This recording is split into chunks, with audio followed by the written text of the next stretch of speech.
And welcome everyone back to Oswald Field here on the campus of Heston College. Rusty Witcher alongside Phil Miller for Game 4 of this set. Where this is. I have a stat for you, Russ. Okay, lay it So on. I was checking the weather.gov. Yeah. The Fed's website, and they've got their wind speed over 33 miles an hour. Yeah, I kind of take that. That's sustained. That's a sustained. I would agree with that. Yeah, I'm going to go with their what they're saying. And you know what they're talking about. Oh, they also still have a 30% chance of showers tonight, so that's good. That's better than what we were seeing before. So here we go. We'll talk the batting order for, or we'll talk defensive alignment for the Larks in this one. Josh Stivers, who cannot slide out in left field. So he said he's a good slider. I was talking to him between the games, and I said, well, it didn't look like that. No. And he was laughing. I'm really a good slider. I asked him when he walked in. I said, Josh, he said, me? I said, Sure. yeah, come over and talk to me. He goes, and stop. And turn around, and people are looking at me, and I said, what are you doing? I go, I'm looking for bullet holes where the sniper got you on those slides at home plate. And all he did was he had to laugh. Josh had to laugh. So Josh is out there in left field. That's pretty good. Kyler Reinhardt patrols center field. Cooper over in right. David Berzins over at third base. Nick Platten and Logan Dryden up the middle. So you've got the Aussie and the Squirrel out there side by side. Joe Ogletree over at first base. Squirrel. Jeremy Deckinger and is behind the dish. And on the mound for the Larks, Kalen Haynes. What? Explain the Squirrel. He kind of reminds me of a squirrel in his movements. He's all over the place a little bit after games and such. He's quick and scrappy? Yeah. Is that what you're saying? Okay. Yeah, Nick calls him a chipmunk from Alvin and the Chipmunks. So I think he's more of like a squirrel. So we're going to go ahead and call Logan the Squirrel here from here on out. Well, that's part of our job description is giving players nicknames and things like that. Let's go down the batting order real quick for Dakota County, the Blue Knights. Yeah. Bradley Goulet, shortstop, leads off, followed by left fielder Nolan Baer. Travis Schmidt, playing second base, is batting third, followed by the first baseman Trent Fredenberg. Jason Murillo getting the nod at third base and bats fifth, with Dylan Bergstad in center field batting sixth. Cody Gruenhagen, the designated hitter, batting seventh. Ian Walker, catcher, will bat eighth, with Scott Harrison, the right fielder, rounding out the order for Dakota County. And maybe Phil will bring Kalen's numbers up here in just a second as Goulet gets in. There are a bunch of ways to contact us. We'd love to hear from you as the big lefty starting things off. And the fastball bunt laid down, and that will hit the lip and trail foul, and JD touches up in foul territory. So several ways to contact us. First, whether you're a fan of the Blue Knights, a fan of the Larks, we want to hear from you. Send us a text at 620-217-1465. Again, that number is 620-217-1465. You can also email us, drop us a line, golarks@heston.edu, GOLARKS@heston.edu. Phil is in the live chat, so if you're watching through YouTube, on the YouTube channel, the Heston College of Media Services, as Kalen misses upstairs for a ball, the count now 1 ball, 1 strike. You can chat with Phil. He's right here. And all that information is also up in the live chat. Yeah, We've got the email address and the phone number. So we want to hear from you. Yes, please. And the 1-1 outside, and the count now 2 balls and 1 strike. And Phil is watching you watch us. Something like that. I'm a cyber stalker extraordinaire. That's Jasmine's job. No, she's an investigator. She's a cyber investigator. Yeah. That's right. I'll be the weird stalker guy. That's not a label you probably want. No, not really. That one lifted up and out of play, and will be a foul ball. But with these texts and chats and things, we like to do trivia. If you want to give us we know a lot of stuff, just random stuff. And we don't have any internet access up here, so you can just ask us whatever you want. I bet we can answer it.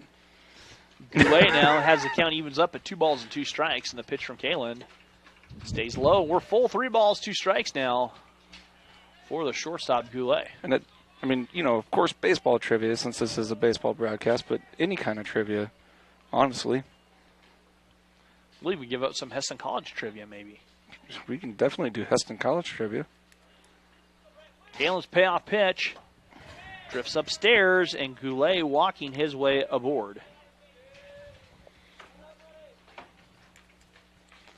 Kalen, the big left-hander, probably has the dirtiest hat on the team. And I asked him about it. There's some dirty hats out there. He said he's even washed it. I said it might be time for a new one there, big guy. Possibly. If he's washed it already, I can see that it's dirty from here. So Kalen will work from the stretch. And the pitch, swing and a miss for Bayer. But you know what? That's a sign of a good ball player right there with guys with dirty hats. I had one. It's filthy. Bayer 1 for 4 in game 1.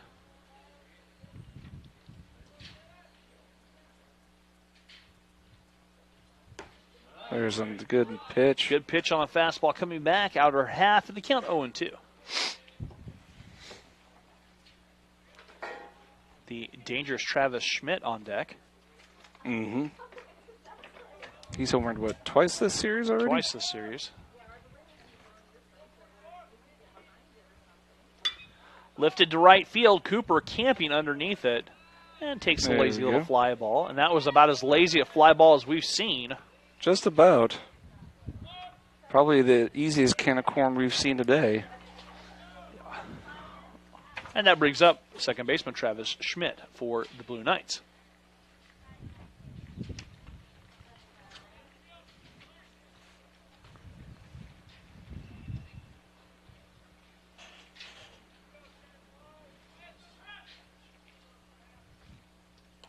That one overthrown, getting by JD, and I think Kalen's going to be charged a wild pitch on that one. Yeah, I would think so. That's how I would score it. And so Goulet moves up 90 feet. He's on second base with 1 out.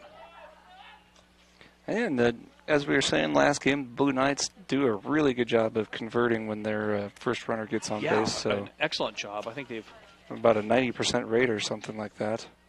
They've only missed once this series so far. Kalen misses downstairs to Schmidt. The computer's doing weird things, but I got it under control. What was it doing? It did stuff. Okay. Don't worry about it. Line drive, that'll tail foul into the bullpen. And the count down, 2 balls, 1 strike.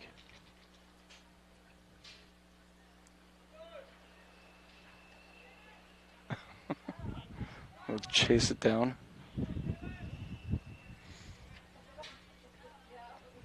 The 2-1 coming up as Kalen checking that runner at second base. This is too far outside. Snap throw, nobody home. Logan, though, can't come up with it. They were trying to run a little slash back pickoff play. And Goulet just took off for third. And gets himself a stolen base. So Goulet in the go-ahead run, the first run of the ball game, just 90 feet away.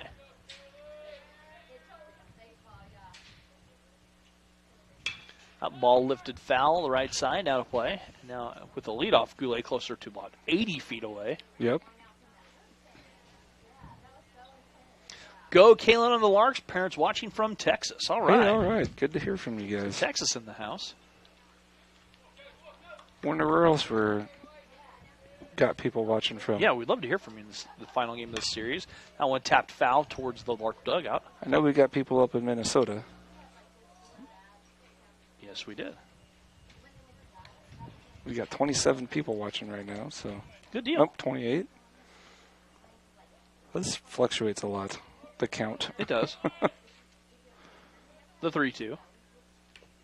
Tapped foul. JD can't hang on to it and goes in the foul ball. So Schmidt up there battling. You don't see that very often. We're just 3 hitters in the game. The umpire has already had to reload his ball bag. Yeah, not too often. Especially, this isn't Major League Baseball where, you've got truckloads of balls ready to go. Oh, there's a bucket or two somewhere. Oh, yeah, we've got plenty of balls. Don't get me wrong. But payoff pitch coming up. And Kalen misses again upstairs. Second walk he has issued in 3 hitters. And both of those payoff pitches upstairs. Having a little bit of trouble getting it down in the zone sometimes. Trent Fredberg hit a massive home run in that first game. I'm pretty sure it's still on its way. I think it's passed through Oklahoma now on its way to Arkansas. I would think so. Yep. Because he absolutely crushed it. And if that ball probably came back, it was flat on one side. Surprised he didn't break his bat on the thing. Dent it. Kalen finds the outside corner on a strike. So at this point, the Larks kind of playing their defense straight up. You're not playing double play depth or anything like that. JD calls time, wants to go through something, readjust the signs maybe with Kalen. Mm-hmm.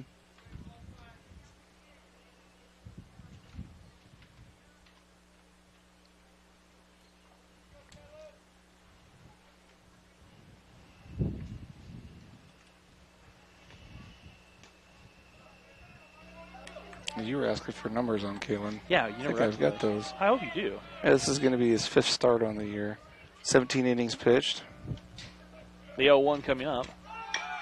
That's tapped on the ground. Berzins goes across to Joel. Run does come home. Fredenburg does get the RBI, and Dakota County on top. Yep. 1-0 here, early top first. Getting on the board early.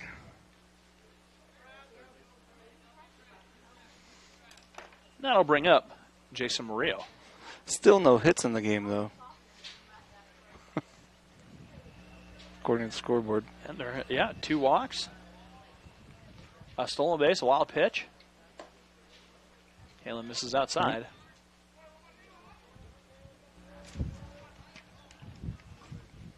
You know, normally if there's a car parked out there in right field on the road there, normally I'd say not a good spot. Right. But today, it's probably okay. The 1-0. Big swing and a miss by Murillo, and the count moves to 1-1 So Murillo, he played in the first game yesterday, down on third base. He took kind of a He took a beating. He took a beating over there in the last inning when the Larks were making their comeback. The 1-1 coming up. But he had to make those plays too. That one tapped on the ground. Kalen backhand and rumbles his way over to second base. Oh my! Or first base rather, and makes the play. So 1 run scored for the Dakota County Blue Knights. Batting order for the Larks coming up. Kyler Reinhardt leading things off. Logan Dryden batting at second, playing second base. Josh Stivers in left field bats third with Jeremy in the cleanup spot. The Kleenex spot? That's a new one. Brought to you by the cleanup spot. Brought to you by Kleenex, maybe? Anyway. We're sponsored by Kleenex now. Yeah, sure, apparently. Okay. So Jeremy batting in the cleanup spot. Joel Ogletree playing first base, batting fifth, with Cooper Morgan in right field. Harry Park getting the nod at DH this afternoon in the 7th spot above Nick Platten in the 8th spot, with David Berzins rounding out the order. Defensively for the Blue Knights, Bayer out in left, Bergstad in center, and Harrison in right. Murillo at third base, Goulet at short, Schmidt over at second, Fredenberg at first base, with Hoffman on the mound and Walker behind the dish. That's where we are right now. We're going to check emails, check text. We want to hear from you guys. Let us know who you are, who you're watching, where you're watching from. Get in touch with us on the Lark Network. Drop us a line on email, golarks@heston.edu. You can send us a text, 620-217-1465, or Phil's on the live chat watching you watch us. Something like that. Right? Doing a little YouTube stalking thing. We got 30 people watching now, though. Yeah. Your guys are there. Hop on in the live chat. Yeah. Ask us some questions. We'd love to hear from you. We're having a lot of fun. Or challenge Rusty to more barbecue cooking. Whatever. Step up. Yeah. I just, all I ask is that I'm a judge, or I somehow get a sample the food. Yeah, I knew that. I knew where you were going with this. I just want to eat it. Yeah. Yeah. Because I know if you're as good as Rusty, then I definitely want to eat it. Well, thank you. Yeah. Thank you, Phil.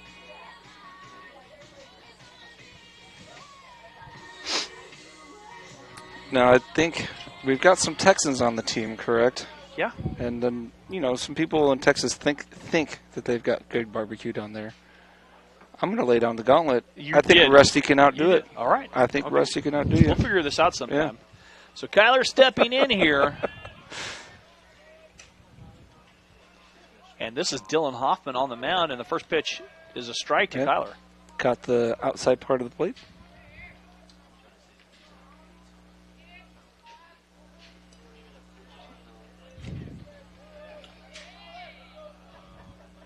And the 0-1 coming up.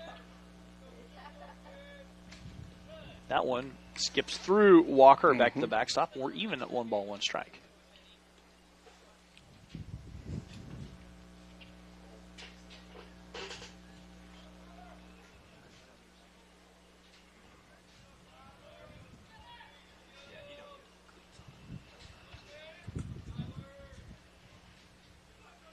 And the 1-1 coming up as Kyler pulls back. There we go.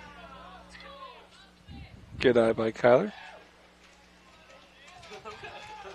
Sun slips behind the clouds. It's cold again. You know, for it actually being in the mid to upper 60s, it's cold. Ground's still a little chilly. The 2-1. And Kyler tries to go the right side, just foul. That would have been extra base hits most likely if that would have got down.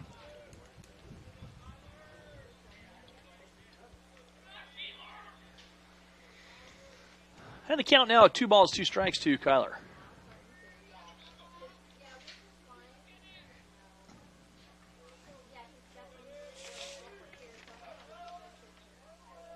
Kyler has an on-base percentage around .393.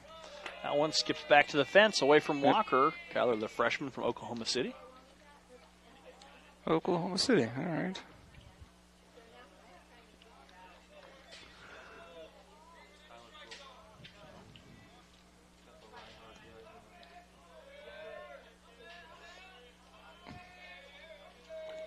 And payoff pitch from Hoffman. Kyler tries the right side again, up in the wind. That could run, be trouble. Off the fence, fair ball. Trouble. Kyler thinking too. He's on his way to second with the stand-up double. Nice. As Kyler deposits it right off the fence in the right field corner, base hit, a double, and that brings up Logan Dryden. That'll be a nice way to start the game off, I think. We'll take that. So now Logan has a chance at an RBI here. Walker and Hoffman talking things over. Yeah, Logan needs some help. He needs to drive him in. He needs to add to his RBI total. He's only got 3 on the year, even though he's hitting .350 and scoring a bunch of runs himself. Hoffman, give him a chance to drive some in. Minnesota. Yeah. From where? Anoka, Minnesota. Okay.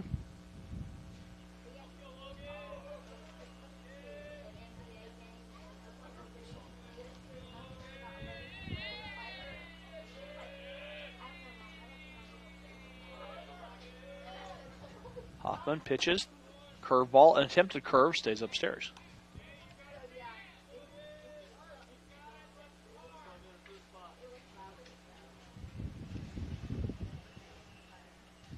Kyler over there at second base, Logan at the bat. Coach Kyle getting the signs in. Runner goes, Murillo. Kyler slipping in. That worked because Murillo was playing in against the bunt and not covering third. Pitch was a strike. It was, but a well taken strike by Logan. So all kinds of different things can happen here for the Larks that are mostly positive. 1-1, and Logan pulls back. And they got 2 balls, 1 strike. Murillo keeps cheating in. Walker did a good job of blocking that pitch too. Yeah, he does. He's concerned that Dryden's going to put down a bunt, I think. Hoffman calling time, steps off, says, my shoe is untied here, guys. I gotta lace it back up and keep it close. That can get dangerous for a pitcher if his shoes are untied, tripping on laces and things like that. Your cleats can get in there. Not good.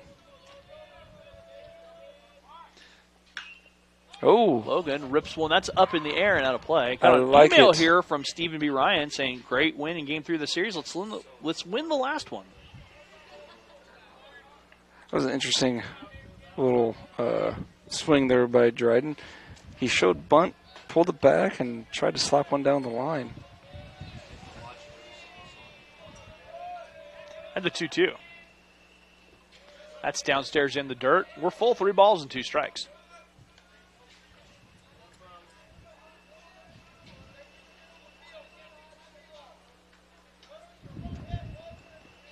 That wind just seems like it's getting worse and worse. It does. Maybe it's a psychological effect, though.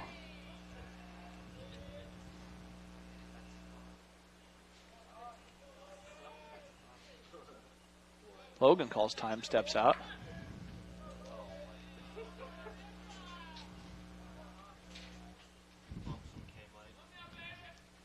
Payoff pitch. Got him. Strike 3, call Logan frozen. Yeah, he thought that was going to... I think he Bring thought up that was Josh going to stay Stivers. inside or something.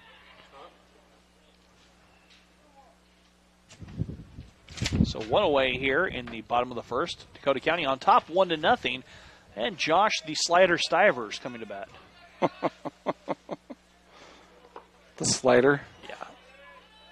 Good block by Walker back there. Trying to claim he's a good slider, though, isn't he? Said he knows how to. I said, I doubt that after game one. We had a couple of slides that were less than good. Josh trying to find the right field corner, or the left field corner, excuse me, fouls it off. I think it was what Josh had one. There was another one over at second base. I don't remember who. Was that Logan? I don't remember. When he stole the base? I don't remember. Yeah, Logan. That's Yeah. right, Logan did, yes. Yeah. And they count 1-1 strike.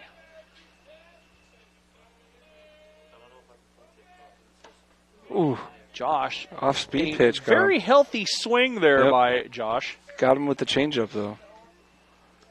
And they count 1-1 strike. Or 1-2 strikes.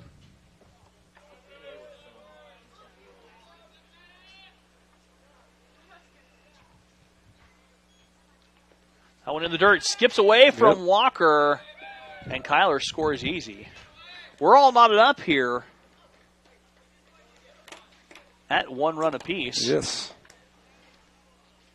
Larks are happy to plate that run. And the count evens up at 2-2 strikes.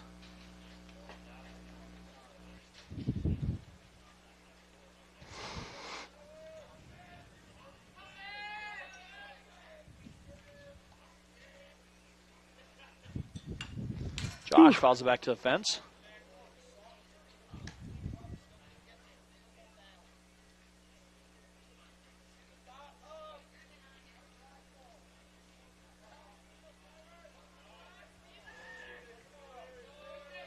And the 2-2 coming up. That one downstairs. Downstairs. We're full, 3-2 strikes.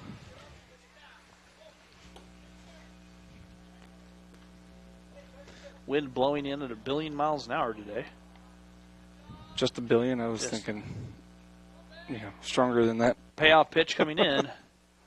Josh out to the gap. That could be trouble. We'll be get down. Josh has himself a single and pulls into first and almost slipped right there at first. We're going to get Josh some new cleats. I think so, man. Probably filed down a little too much. If he would have fallen down, he would have never heard the end of it. He needs to stop wearing those cleats to class. I think so. That'll bring Jeremy Deckinger. So 1 aboard, 1 out, 1 run across so far on a pair of hits by the Larks.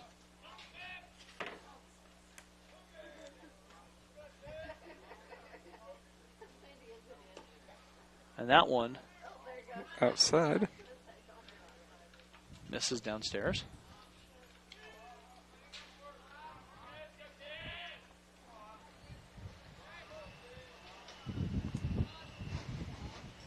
Oh. What? I'd smell a skunk. That one downstairs and misses again. I didn't smell it, but once I You don't smell it now? You smell it too? Yeah.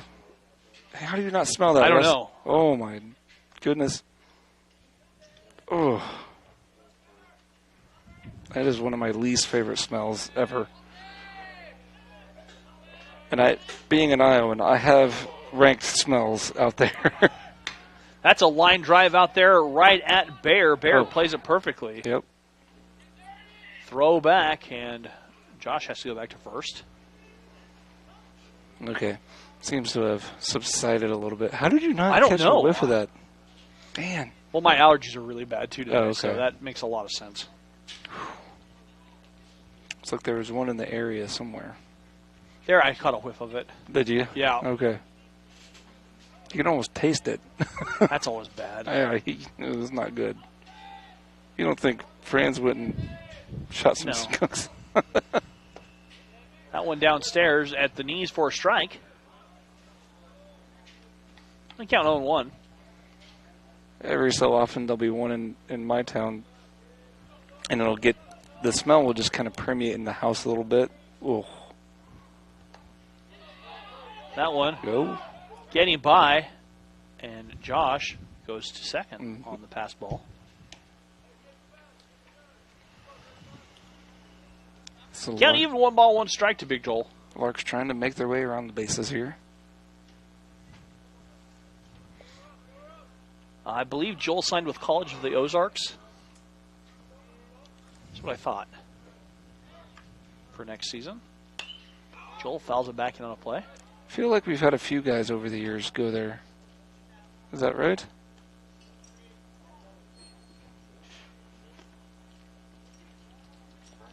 And the count 1-2. That's in Missouri, correct? Hmm? Do we know where? Springfield, I believe. Okay.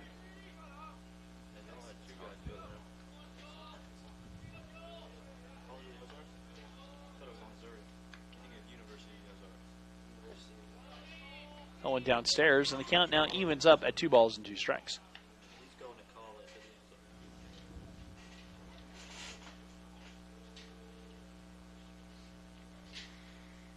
And the 2-2 coming up.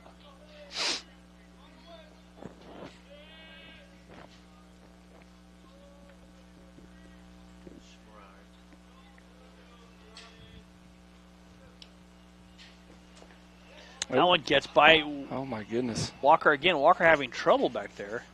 Those pitches are low. Well, they're bouncing on things.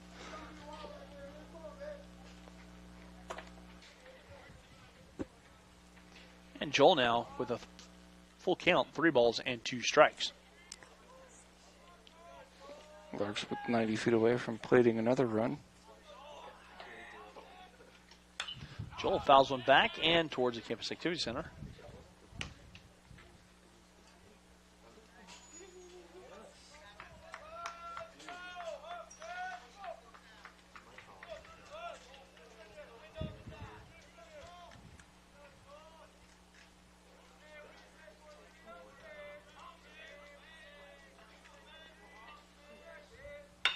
Joel powders one back, but it's going to be up in the wind and hangs up there for Bergstad. No wind, and Joel's going to run for a while. He got a hold of that one, but it just hung up there in the wind. Larks do scratch a run across. We've played an inning all night, knotted up at 1 here on the Lark Network. We're back after this.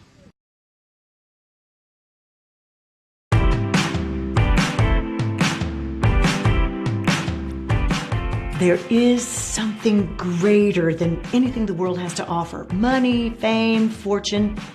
It's finding meaning to your life, to find a purpose for living.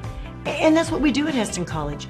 We help people find that special calling, to find out what they were born to be and do, to figure out that purpose that's greater than themselves.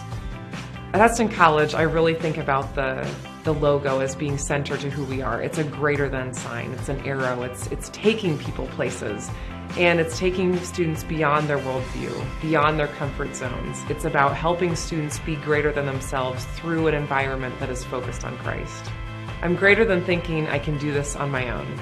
I am greater than my fears. I'm greater than bullying. I am greater than systems of oppression and confined ideas. I'm greater than greed. I am greater than being content with just a Sunday faith. I'm greater than perfectionism. So I'm greater than my former self.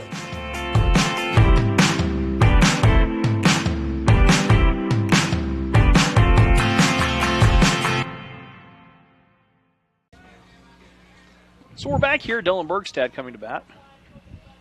Here in the top of the second for the Blue Knights from Dakota County Tech.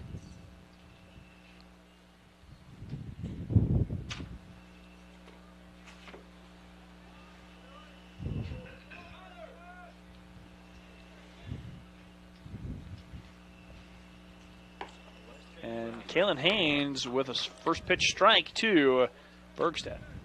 It's a good way to start the at-bat for Kalen. Kalen stepping off. When you go through some things again, get set in this wind. Kalen, another pitch right there at the knees. Lower corner of the zone for a strike in. Bergstad behind 0-2.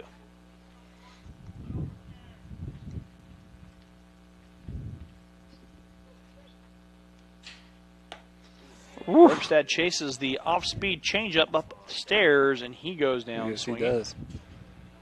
That'll bring up Cody Grunhagen, the DH.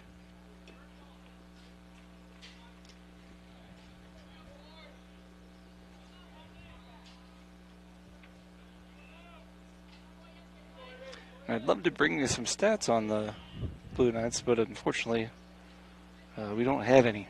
Right. So, just not available to us. And there's a Man, strike on the curveball from Kalen to Grunhagen. that's 4 strikes in a row from Kalen right this inning.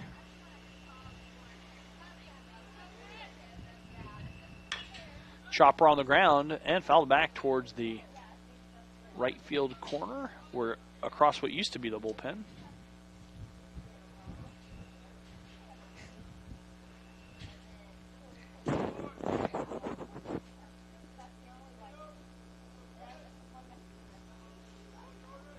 And the 0-2. Fouled back. Twice. And once during the Babe Ruth baseball tournament, I think there was one other that came in. It has to take the right angle for it to come in.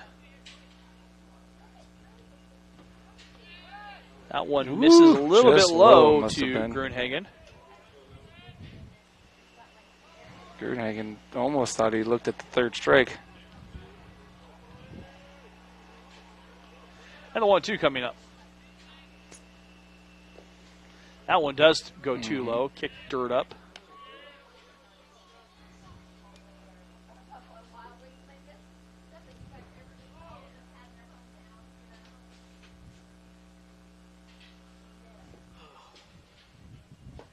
Swing and miss for Grunhagen. As he chops at it, he is retired on strikes. Then brings up Ian Walker. So Kalen having a fairly efficient inning so far here. Doing a better job of locating his pitches, I think. Scott Harrison on deck for the Blue Knights. And Kalen may have overthrown that fastball a little bit. Maybe a little bit. And they count 1 ball.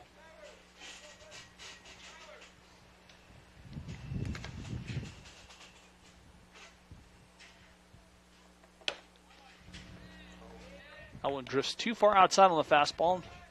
2 balls, no strikes. I jinxed him. I'll take that back about the locating pitches part. I knew better than to talk about how a pitcher's doing.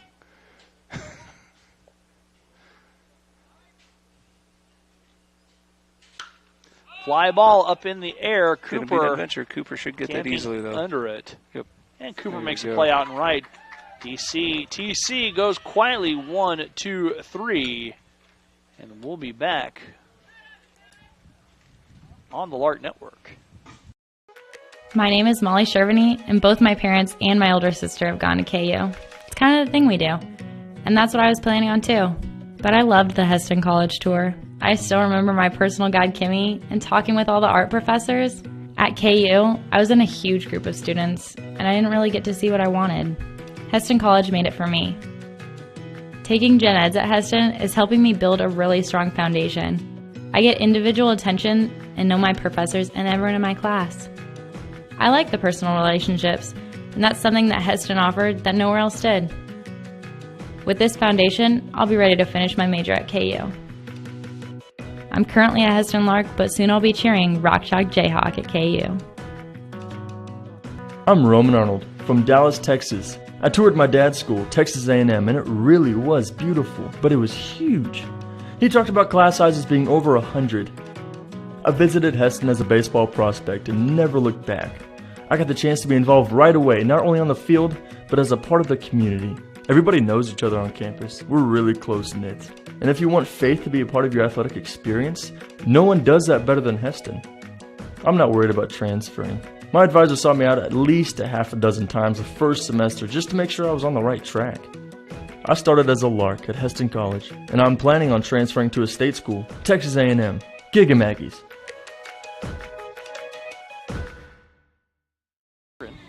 All right.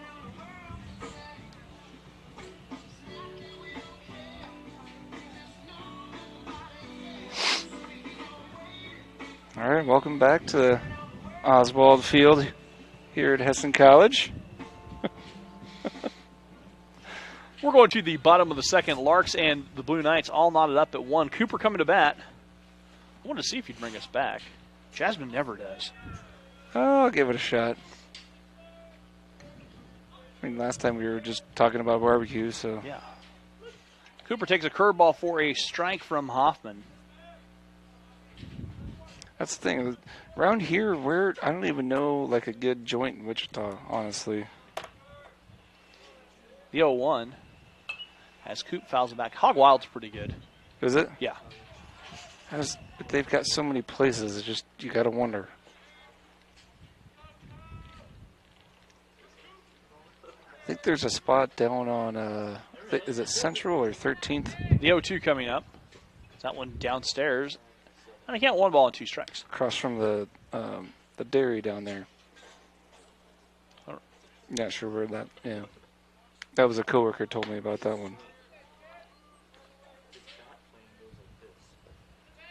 That one getting away. And the count now. Moving 2 balls, 2 strikes to Coop. I guess when pigs fly isn't pretty bad. Or isn't pretty, is pretty good. Goodness gracious. Cooper right back up the middle, hits Hoffman Yikes. on the heel. Schmidt trying to make the play and does. Made the play. And Hoffman goes hurt. down. That hit him right on the ankle. Yes, it did. You heard it right on the boot. Yeah. Oof. And there's 1 out. That.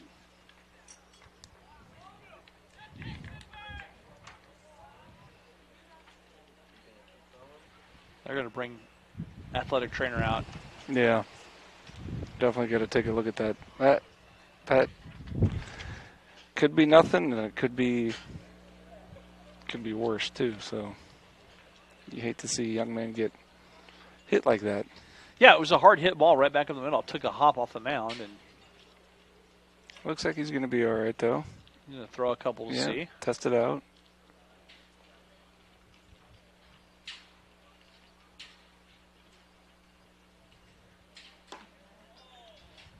What the heck is... There's a message that said memory card is full. Now it went away, but it was like... That might be from the camera. Okay.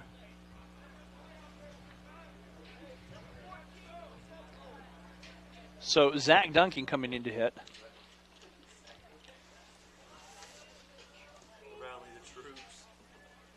So Zach gets to hit in front instead of Harry.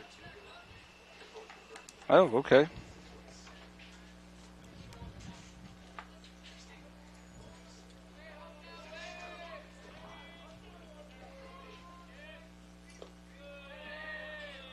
That one downstairs for a ball. Zach from Okima, Oklahoma. Okay. Another Oklahoma boy. Again, that one missing downstairs from Hoffman. And the count 2 balls, no strikes.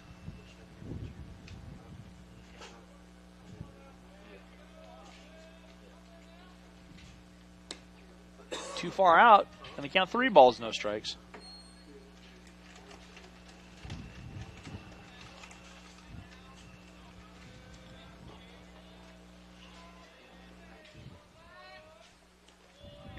Ball 4, and Duncan draws the walk. Not a bad way to get your plate appearance and take that result.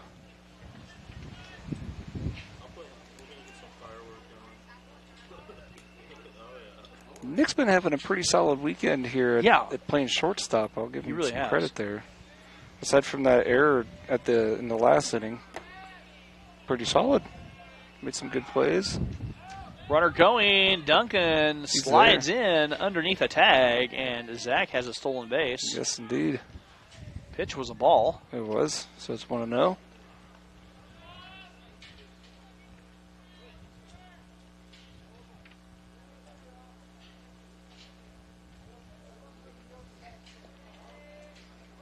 Oh, was it your phone? That's my phone. Wonder what was going on. The 1-0 coming up.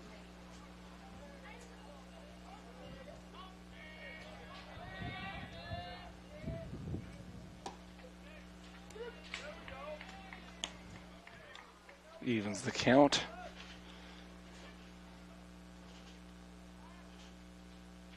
So it looks like that foot's not really bothering Hoffman much. No, I think he's okay. Yeah. After you're watching him throw several pitches here. That's a slow roller at shortstop Goulet. Goulet coming up, charging throw just nice by a step to get Platten. It was a good play. Good play by Friedenberg over there at first base. Friedenberg with a good dig. Yeah. And 2 outs now in the second. Ooh, here's some gusts of wind. Very much so. Just in case you didn't think it was windy enough. It's windy. Get a little bit more on it. Third looks like it's getting darker. Yeah, I've noticed that too. All right.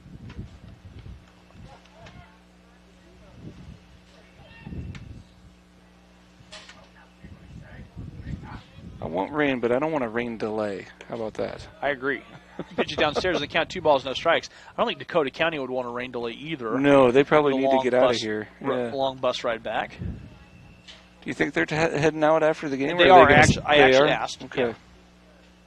Man, that get in pretty late tonight then. It's a 9 to 10 hour. So in a car, I can make it in 9 hours to the Twin Cities. Swing and a miss by Berzins. I think most people would do that in 10. Because when my wife and I get going in a car, we go faster than the speed limit. We don't stop.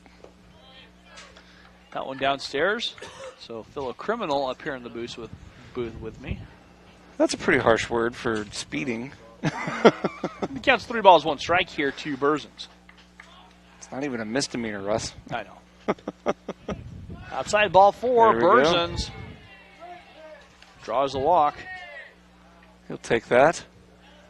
But I would think with a bus like that, and they got to pull over probably every so often, probably 10, 11-hour drive. Perhaps. Man, they'll get in the morning then if they leave at 7, 8 o'clock.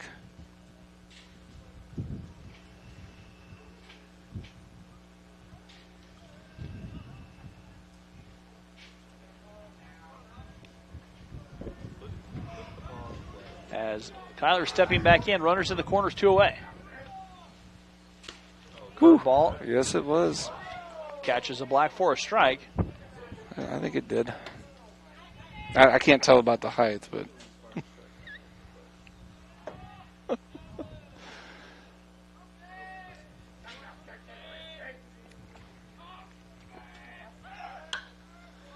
There's a little pop-up. Could be trouble. That drifting up in the wind, but making the play going back was Schmidt as he takes a tumble but squeezes it.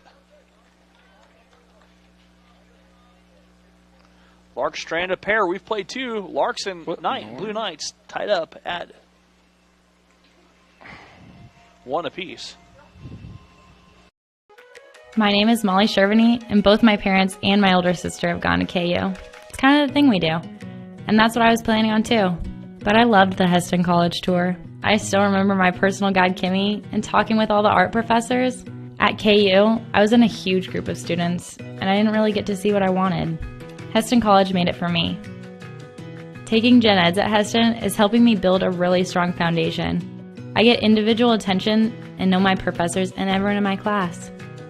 I like the personal relationships, and that's something that Heston offered that nowhere else did. With this foundation, I'll be ready to finish my major at KU. I'm currently at Heston Lark, but soon I'll be cheering Rock Chalk Jayhawk at KU. I'm Roman Arnold from Dallas, Texas. I toured my dad's school, Texas A&M, and it really was beautiful, but it was huge. He talked about class sizes being over 100. I visited Heston as a baseball prospect and never looked back. I got the chance to be involved right away, not only on the field, but as a part of the community. Everybody knows each other on campus. We're really close-knit. And if you want faith to be a part of your athletic experience, no one does that better than Heston. I'm not worried about transferring. My advisor saw me out at least a half a dozen times the first semester just to make sure I was on the right track. I started as a Lark at Heston College, and I'm planning on transferring to a state school, Texas A&M. Giga Maggies. All right. And welcome back here to Oswald Field. We got a text during the break. Phil, took Dakota County 11 and a half hours to 11 get and a half. here. All right. As there's a pitch from Kalen Haynes to Scott Harrison, outside corner for a strike.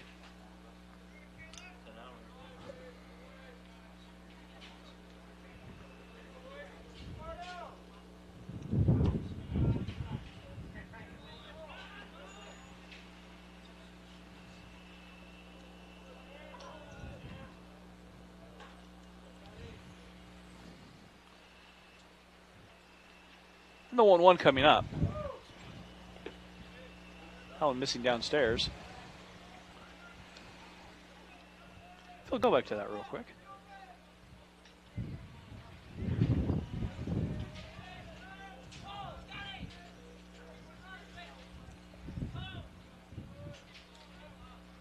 And a 2-1 coming up.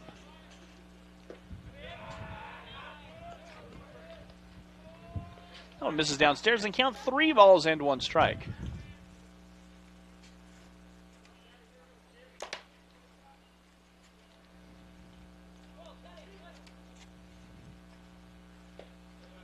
Strike on the outside corner. Brings count full.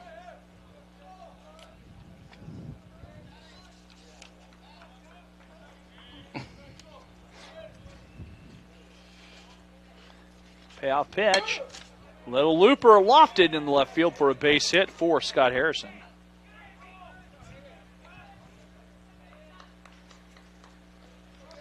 And that'll bring up the shortstop, Bradley Goulet.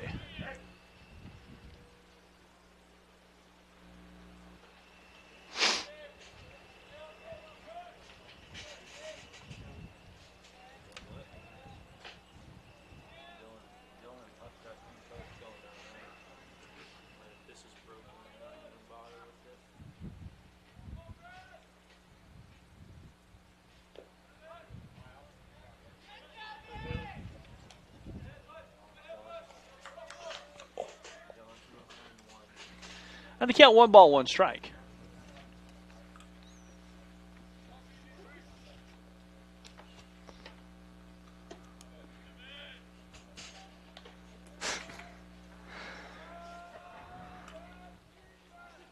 Count is 2-0 here to Goulet. He drew a walk in the first, advanced the second on a wild pitch, stole third, and then scored the Blue Knights run. JD can't come up with it. Had a little trouble getting that out of his glove. It looked like it transferred Harrison into his swiping hand. second base. It almost looks like it could rain. It does. It looks like something's getting going here. Even off to the west a little bit. There's some. But, well, let's check the radar, Russ. What do you say? I did earlier and didn't see anything out there. But this is Kansas wait 15 minutes. Exactly. I did too earlier, but so far, come on. Nothing over Kansas. Nope. Not a thing. Down in Oklahoma, though. A little bit down there, moisture. We wouldn't be seeing that, though. No. Counts 3-1 here to Goulet. We can see a long ways, but not that far. That one fouled back. And to the Campus Activity Center.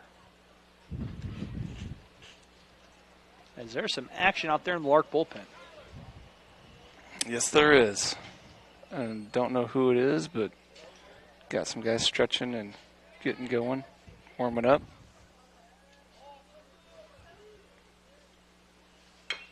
Chopper on the ground. And that'll be fielded in foul territory.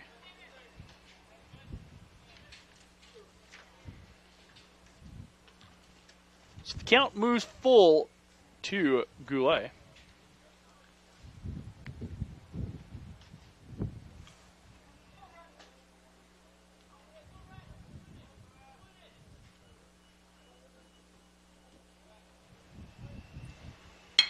Hard shot, Nick. Backhand stop. Throw from deep in the hole. Joel can't come up with it. Darn it. And Goulet aboard. After the error. Tough play by Joel over there at first base. It was one of those, he had it in his glove sandwiched there, but he don't think he had it firmly in the webbing. Runners go to the corners now for Dakota County with none out here in the third. So Dakota threatening here. A little bit. A little bit. Yep.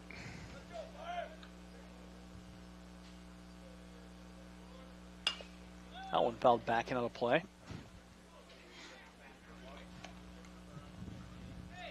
Nolan Bayer flew out to right field in his first at bat.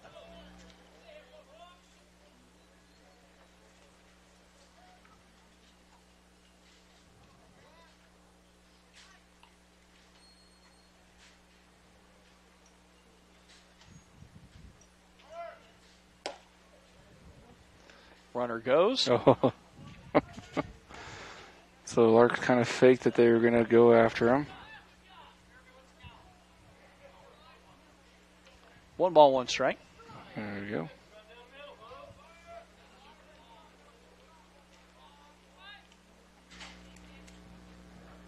Go and then check and make sure what the count was with the umpire. Lifted. Joel calling for it, makes the play. Good job by Logan and Kalen both to recognize they needed to cover first on that. Yeah, Kalen took off for first. Logan over there after Joel called it, had it. Good communication by the Larks on that particular play. Guys listening to each other as well. That's a essential part of communication, is everybody listening to each other besides talking. Curveball stays upstairs, an attempted curve. I think that's an attempted curve. I like that new metric. I do too.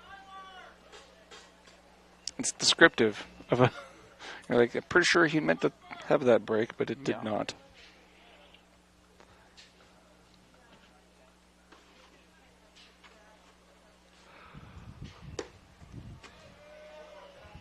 Count 2 balls, no strikes here to Travis Schmidt. After the pop out, 1 away, and runners at second and third for Dakota County Tech.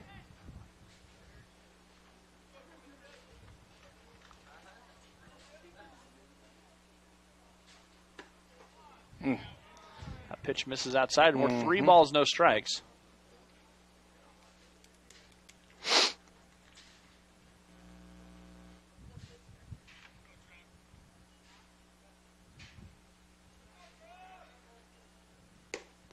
Too far inside, and Schmidt aboard after the free pass. So the Knights have loaded the bases. Can't think of a good way to... I mean, the Blue Knights have got a full complement of runners out there. A barrage of Blue Knights on the bases. Barrage. Sure, we'll go through some alliteration. There you go. 0 for 1, but did get an RBI on the ground out. First pitch swinging, back to the fence is foul. When in doubt, go with the alliteration. Why not? Made a lot of sense to me. Works for me. I mean, I don't think Knights barraged people, but... Another attempted curve by Kalen, and we're even at 1 ball, 1 strike. Yeah, that curveball's not quite doing what he wants it to do. No, it's not.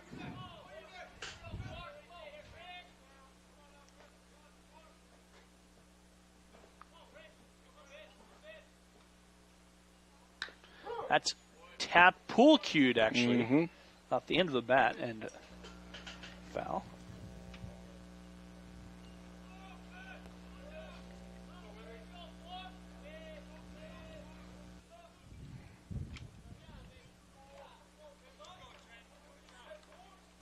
I have a hard time believing the temperature is actually 68 degrees. Yeah, I do too. But that's what everything's saying. There's a fly ball hit out there to left. That is up, and that is out of here. Yeah. A grand slam home run by Trent Fredenberg. And 4 runs come across on the grand slam as Fredenberg hits his second bomb of the day and gets 4 ribbies to his credit on the grand slam. Yeah, that was a tremendous shot by Fredenberg. Goodness gracious. No doubt on the 1-2 pitch. No doubt at all. I mean, he smoked it. And all of a sudden, the Blue Knights have got some breathing room, up 5-1 here in the third. And that's a 4th home run the Knights have hit in this series. Yeah, despite the win, they've been able to use the left field as a launching pad over there. Almost all those home runs have been between the foul pole and the light.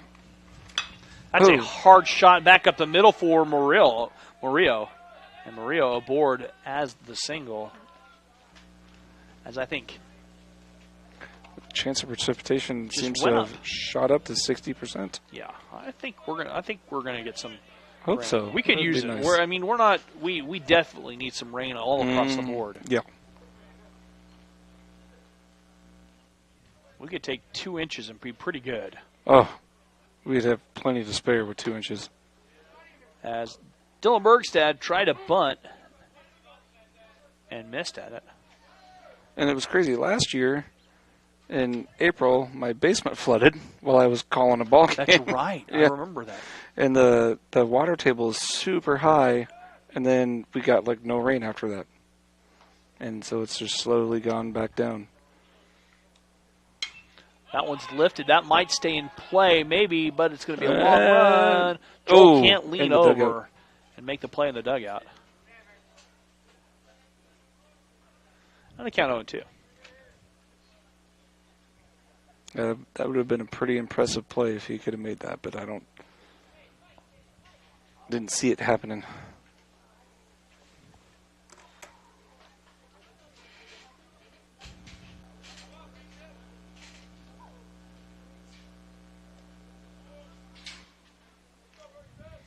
And the 0-2. Runner going, that throw tailing on Jeremy. Kind of got away from him there. And Murillo taking second base. So the Blue Knights seem like they're just running at will at this point.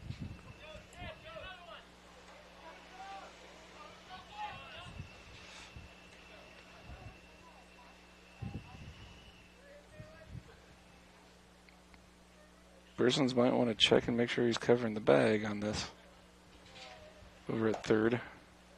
Kalen misses on the count. Yep. 2-2.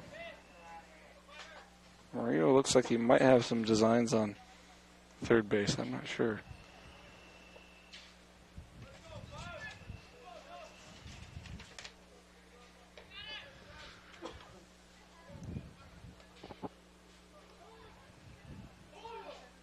Time called by Bergstad.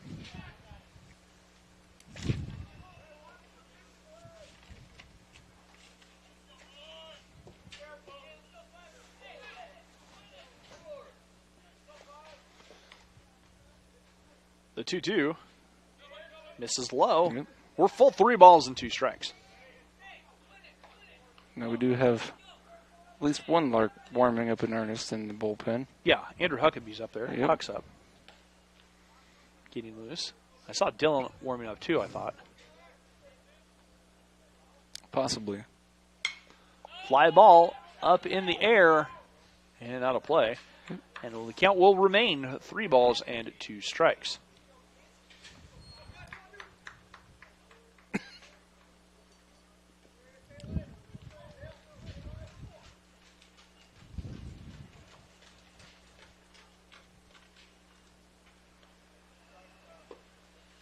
Ball 4. Oh. Downstairs. That's a tough one for Kaylin to give up, I think. And that brings up Grunhagen, the designated hitter.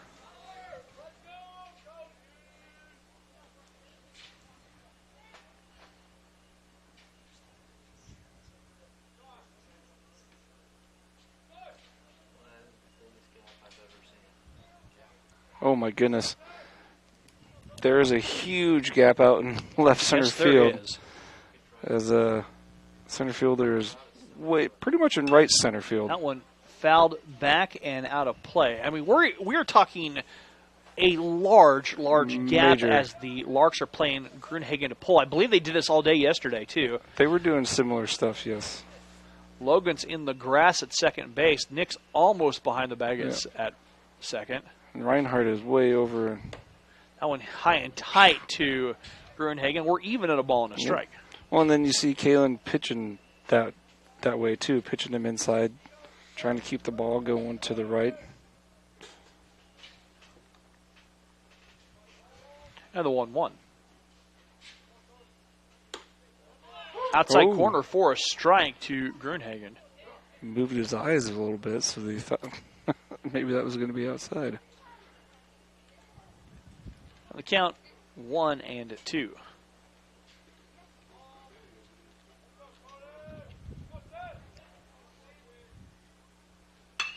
Lifted base hit up the middle, right into center field, into the gap. Murillo trotting home, and Grunhagen singles in a run and gets a ribby for his credit. That's the 5th run of the inning for DCTC. They now lead 6-1. Yep. And activity in the bullpen continues, but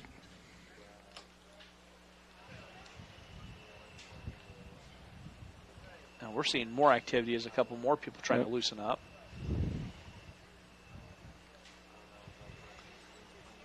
Walker coming to bat with just 1 out, in danger of really wrecking my scorebook. Had one of those innings, right? Where you start having to scribble out what inning it is on the top of the column, and just messes things up. It's not clean.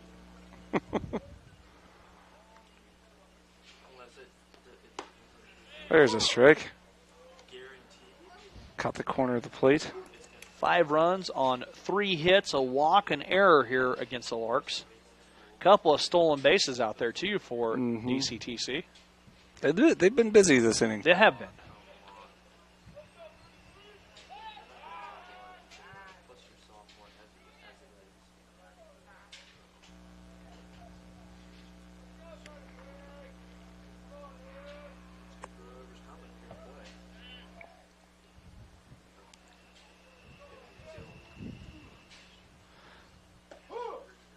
Kalen took something off of that. He did. Stayed upstairs.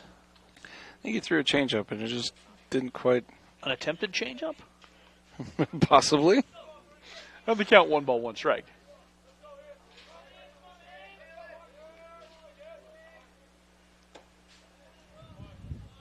That one missing the count. 2 balls, 1 strike, has multiple arms in the Lark bullpen.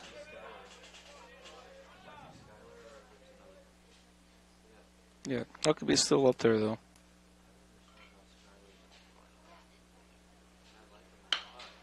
That's on the ground, through the whole left side base knock. Stivers uncorks a throw, not in time, or was in time. JD couldn't hang on to it. Walker doubling for singles and takes second on the throw.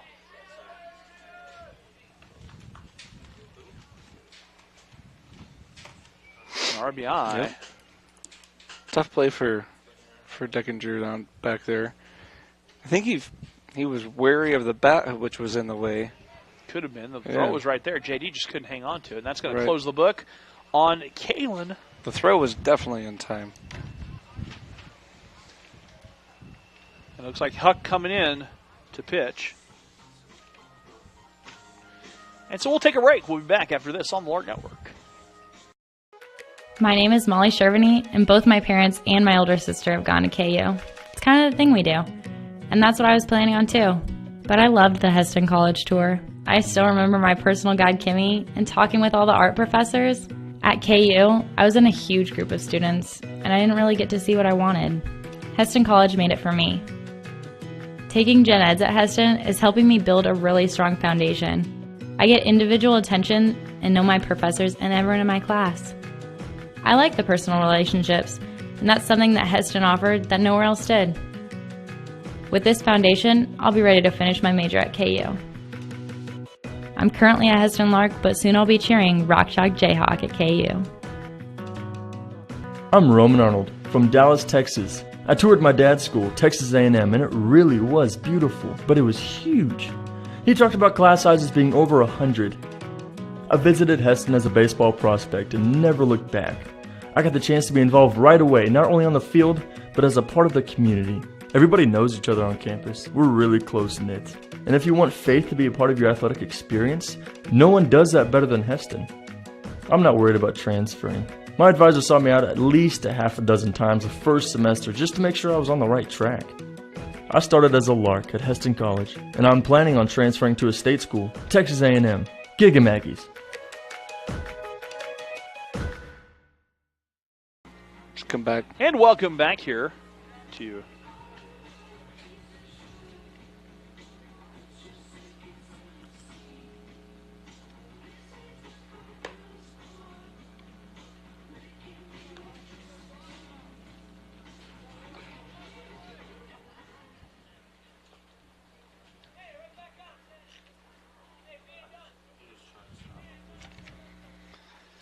and Andrew Huckabee coming in to pitch here in the bottom of the third, or the top of the third, rather. Let's see what I got for the Huckster. Huck working with 2 runners on.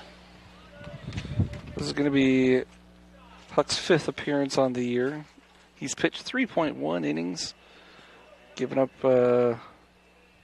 7 earned runs and 3 strikeouts. And Huck drops a curve in for a strike to Scott Harrison. Harrison quickly behind 0-2. Yeah. Lark softball won the first game. They got the first one? All right. Yeah. Won the first 4-3 in the bottom of the 5th, up 3-2. It's K-State Salina. That one's shot on the right side, foul towards the tarp. K-State Salina, the 2-year school, junior college up there in Salina, I believe.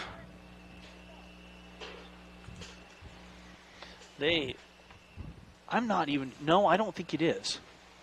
I believe it's a 2-year school. No? But they have club athletics. I don't think they are a 2-year school up there.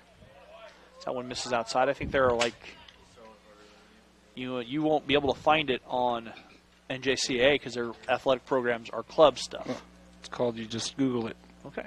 The 1-2 coming up here for Huck against Harrison. Back up the middle.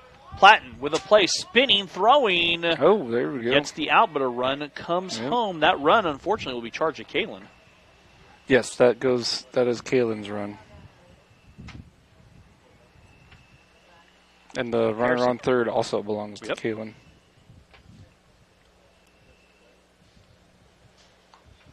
And that brings up Goulet.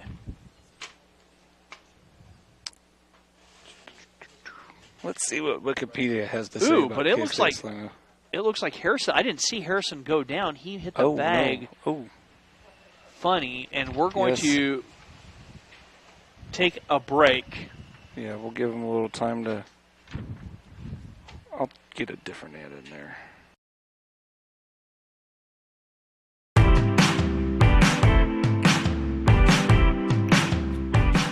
There is something greater than anything the world has to offer. Money, fame, fortune.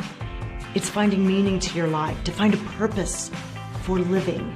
And that's what we do at Heston College.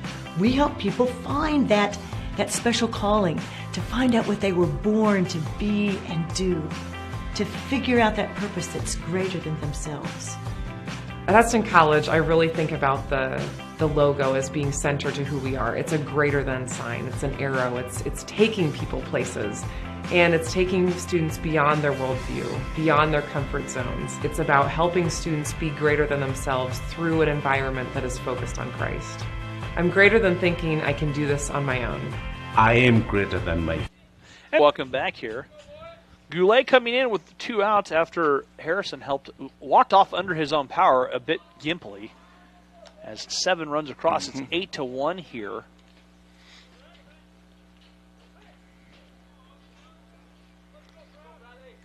And K-State Salina is a 4-year. Yes. It's actually K-State. So with the Salina campus. Yep. Kind of like the University of Nebraska Omaha. Right. Or University of Nebraska Kearney. They do offer associate's degrees, though. So we were both right, technically. And we were not both wrong. I like that. Correct. Yeah. Cool. We're good. We're tied. All right. Goulet up. That one downstairs and in the dirt. And the count 2 balls, 1 strike to Brad Goulet. As we're in the third, he reached on an error earlier this inning. So this is his second appearance this inning? Yes. Okay, great. Chopper, foul. Heston having one of those innings. Yes.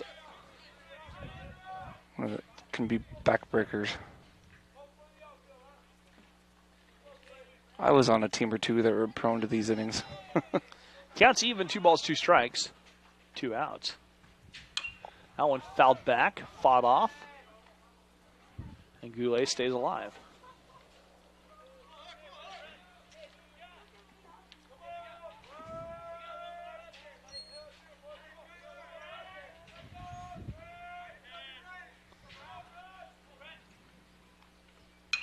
That one lifted, gets up. Joel having to track it.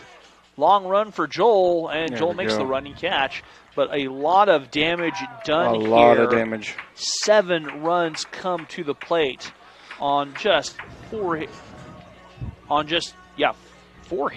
Mm-hmm. So we've played 2.5, Dakota County 8, Larks 1 back after this on the Lark Network.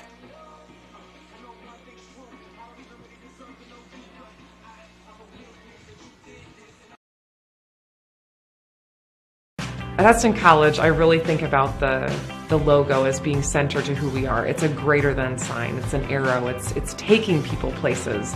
And it's taking students beyond their worldview, beyond their comfort zones. It's about helping students be greater than themselves through an environment that is focused on Christ. There is something greater than anything the world has to offer. Money, fame, fortune. It's finding meaning to your life, to find a purpose for living. I'm greater than thinking I can do this on my own. I am greater than my fears. I'm greater than bullying. I am greater than systems of oppression and confined ideas. I'm greater than greed. I am greater than being content with just a Sunday faith. I'm greater than perfectionism. So I'm greater than my former self.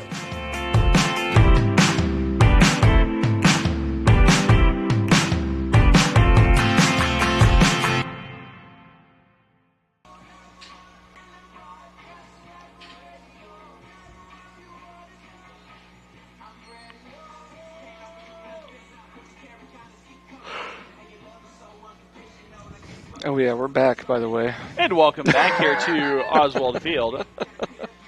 Trying to figure out who is out in right field now for... that was number 45. Yes. Who's that? Ben Humbert. There we go.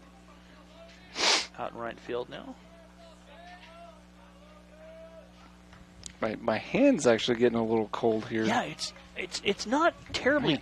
It's the wind. It is totally the wind. Because the air temperature supposedly is about 65, 66 degrees. No, they're lying. Logan lays the bunt down first pitch. Great bunt. Pounced on by Walker, and Walker with a great play to retire Logan. That was the only thing that could have happened. It was a picture-perfect throw. It was. And Walker with the nice play.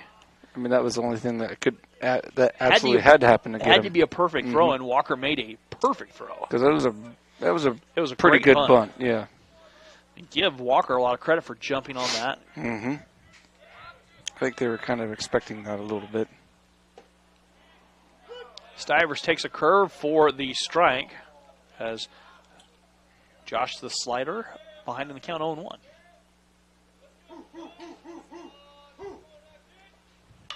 Josh fouls it off. Kyle knocks it down with his foot. Now Knocks it down with his foot. That could hurt.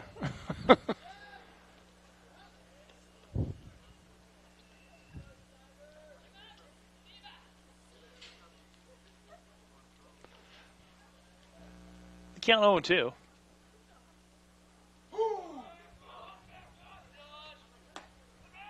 That one misses outside, and the count now 1 ball and 2 strikes.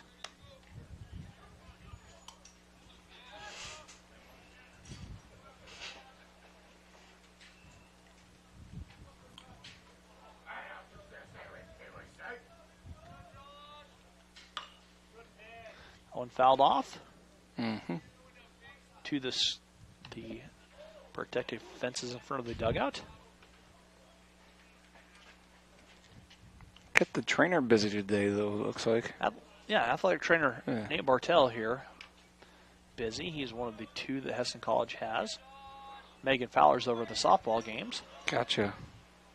I was wondering. Josh fouls one off how to play. They've divided up, so baseball's Nate's responsibility, and Megan has softball.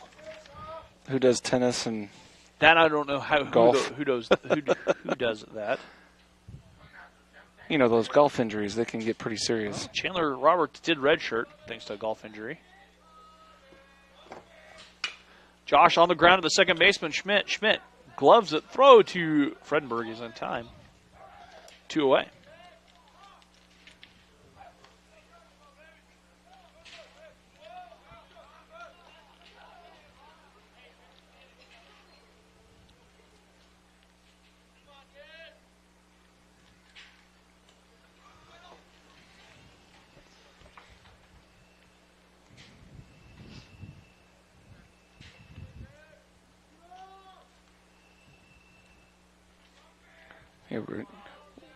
The wind has been gusting up to 40 miles an hour lately. I would say so. Yeah. That's straight up. First pitch swinging by J.D.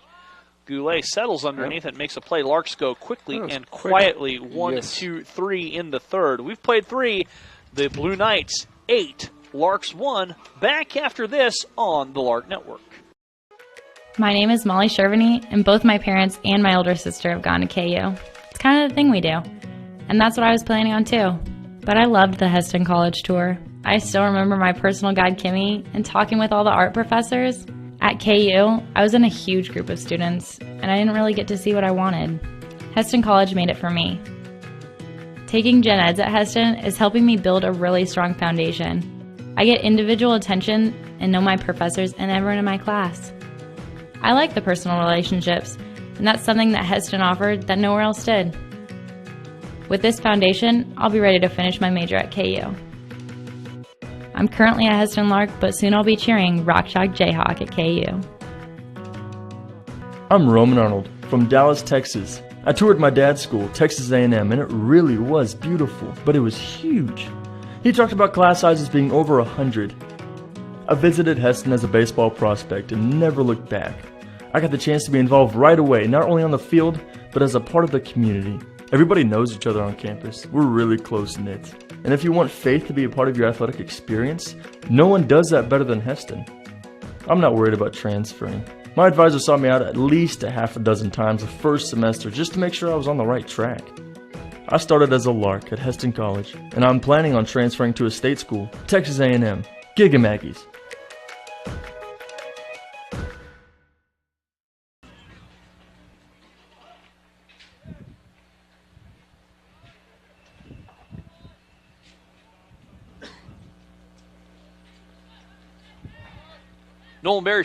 Nolan Bayer stepping in here in the first pitch, swinging in the top of the fourth, and he singles to left.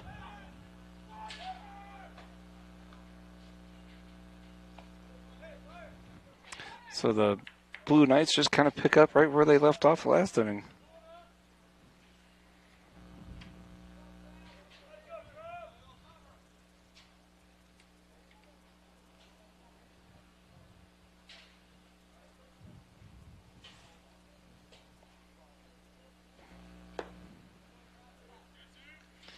As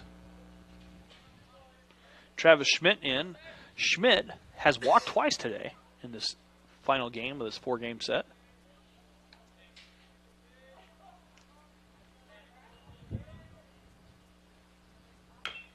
That's on the ground, left side, and foul. Evens the count 1-1.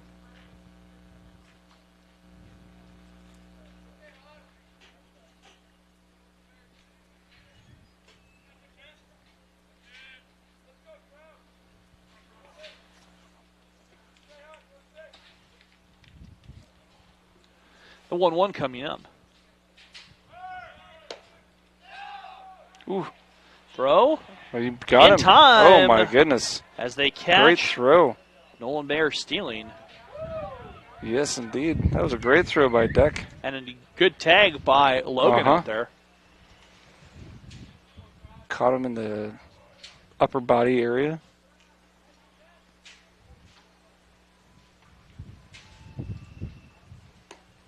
Schmidt takes a strike on the inner half from Huck. I have an idea. We're going to check something between innings. Okay. The 2-2.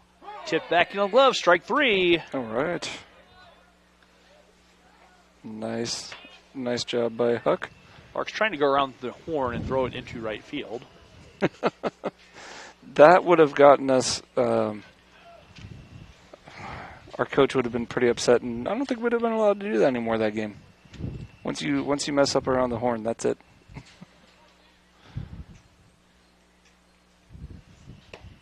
Huck comes inside, misses inside.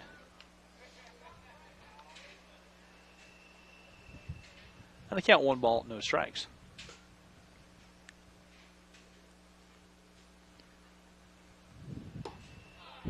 Nice strike.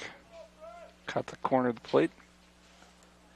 And the count now moves 1 ball and 1 strike.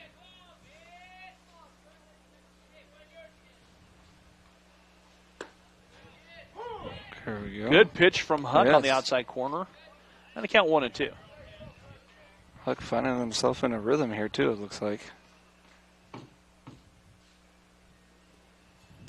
On the ground, hot shot through the hole, base hit for Fredenberg.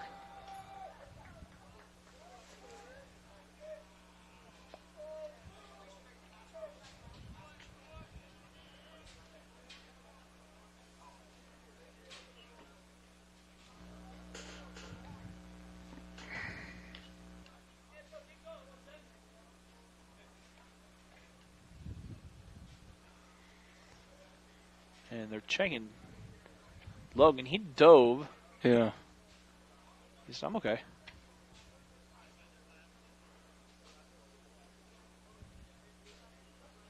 Guess he's all right. Okay. Jason Murillo.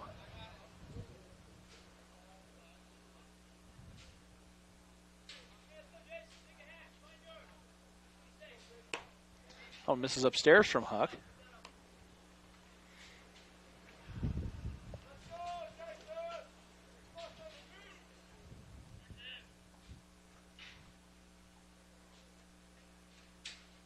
And they count 1 ball, no strikes. Swing and a miss from Murillo. Took a decent cut at that one. Yes, he did.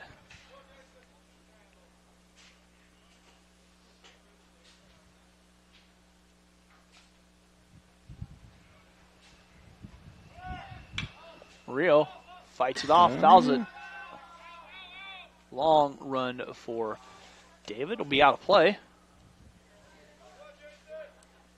Good effort, though, by David over there.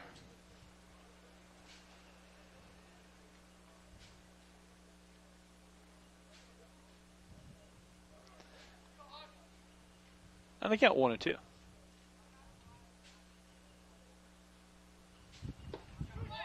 Strike 3 called outside corner. Murillo goes down. We've played 3.5. Larks trail 8-1. Back after this on the Lark Network.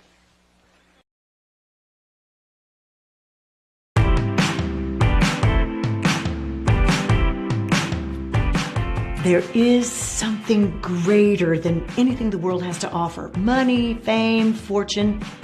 It's finding meaning to your life, to find a purpose for living. And that's what we do at Heston College. We help people find that special calling, to find out what they were born to be and do, to figure out that purpose that's greater than themselves. At Heston College, I really think about the logo as being centered to who we are. It's a greater than sign. It's an arrow. It's taking people places. And it's taking students beyond their worldview, beyond their comfort zones. It's about helping students be greater than themselves through an environment that is focused on Christ.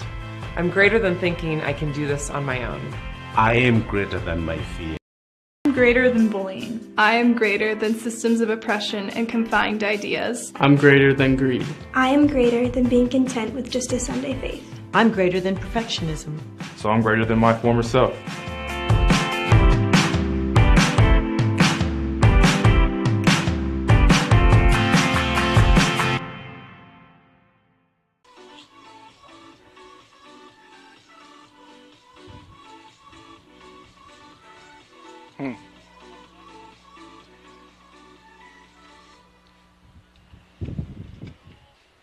We got 30 folks watching. And we're back, by the way. I knew we were coming back. Joel Ogletree here in the bottom of the fourth. Larks trailing. 8-1. That big 7 spot looming large against the Larks here from the top of the third. It is. It's going to be a big hurdle for the Larks to try to overcome here.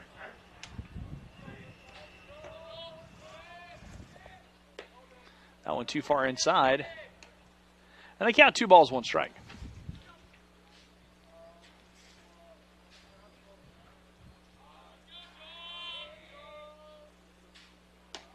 Ooh. Came even further inside on that pitch. 3-1 now. Hoffman's still working here even after he was hit by the ball. So you admire that he bounced back up. Definitely showing some moxie. Got back. Swing and a miss by Joel.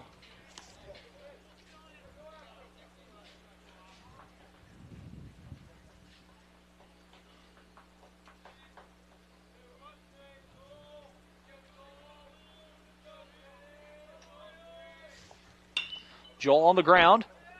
Fielded by Murillo. Murillo throws across and gets Joel 1-1. That was a nice little play by Murillo. Give him credit.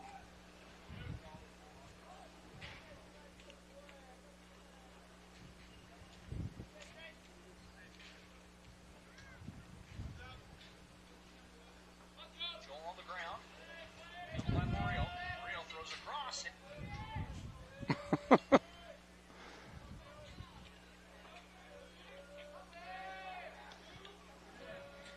As Cooper steps in. Cooper first pitch swinging.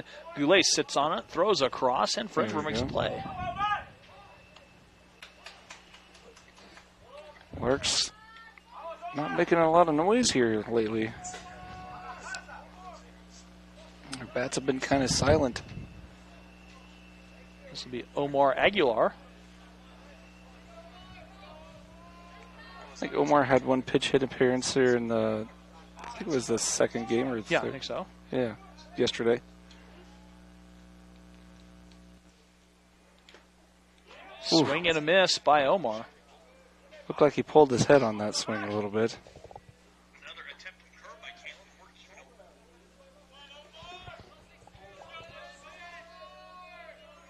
And the 0-1 coming up.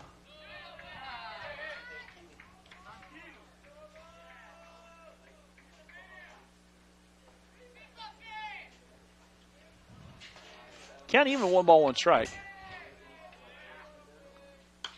That one fell back out of play.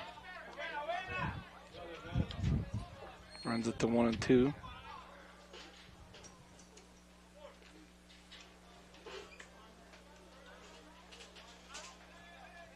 Hi, Keegan. 1 ball, 2 strikes.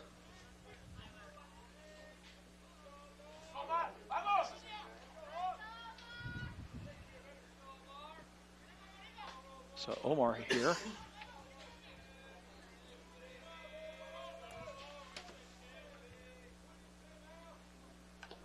Oof.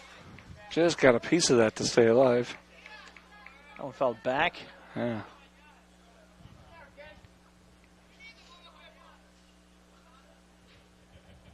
Man, I'm getting hungry, Russ. I don't know about you. Yeah. Oh, yeah. Oh, yeah.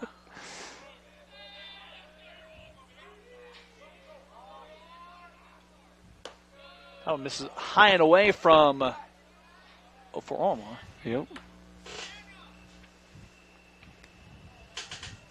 We'll talk between innings. Hang around. We're almost there.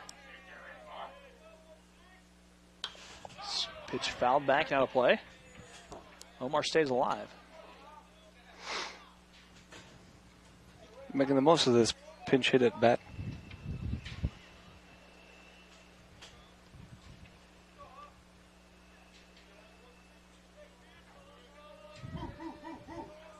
The 2-2. Omar fights off, but pops it straight up at Hoffman. Hoffman makes the play. Larks go quietly again, 1-2-3. We'll go to the top of the fifth. Larks trail 8-1. Back after this on the Lark Network. My name is Molly Shervany, and both my parents and my older sister have gone to KU. It's kind of the thing we do. And that's what I was planning on too. But I loved the Heston College tour. I still remember my personal guide, Kimmy, and talking with all the art professors. At KU, I was in a huge group of students, and I didn't really get to see what I wanted. Heston College made it for me. Taking gen eds at Heston is helping me build a really strong foundation. I get individual attention and know my professors and everyone in my class. I like the personal relationships, and that's something that Heston offered that nowhere else did. With this foundation, I'll be ready to finish my major at KU. I'm currently a Heston Lark, but soon I'll be cheering Rock Chalk Jayhawk at KU. I'm Roman Arnold from Dallas, Texas. I toured my dad's school, Texas A&M, and it really was beautiful, but it was huge. He talked about class sizes being over 100. I visited Heston as a baseball prospect and never looked back.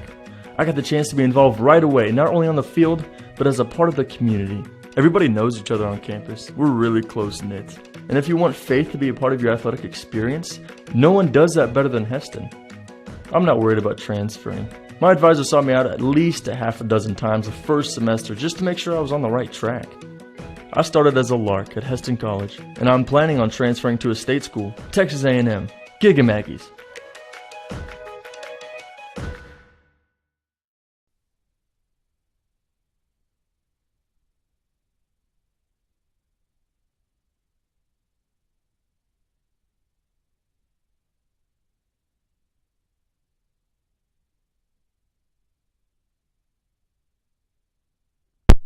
And welcome back here to Oswald Field. Keegan Cook and I having a discussion about some technical things here.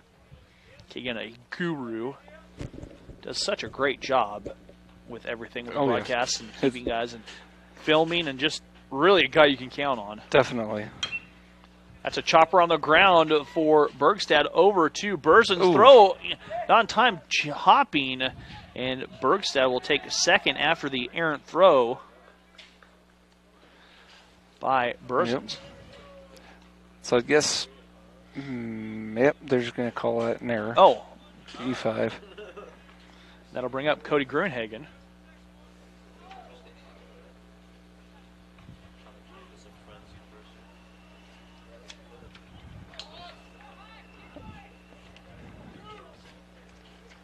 And the Blue Dragons are in business again here. Blue Knights. Them too. Yeah, we're not playing Hutch. Right. Community College, so. These will be Blue Knights, not Blue Dragons. Huck misses upstairs a little bit. I'm not even sure where that came from. Yeah, I'm not entirely sure either. But, whatever. Right out. Yep. We're good. Cool. Leadoff runner aboard.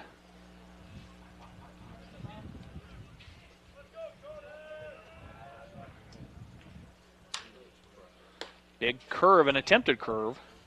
Didn't curve. Yep, definitely an attempted curve.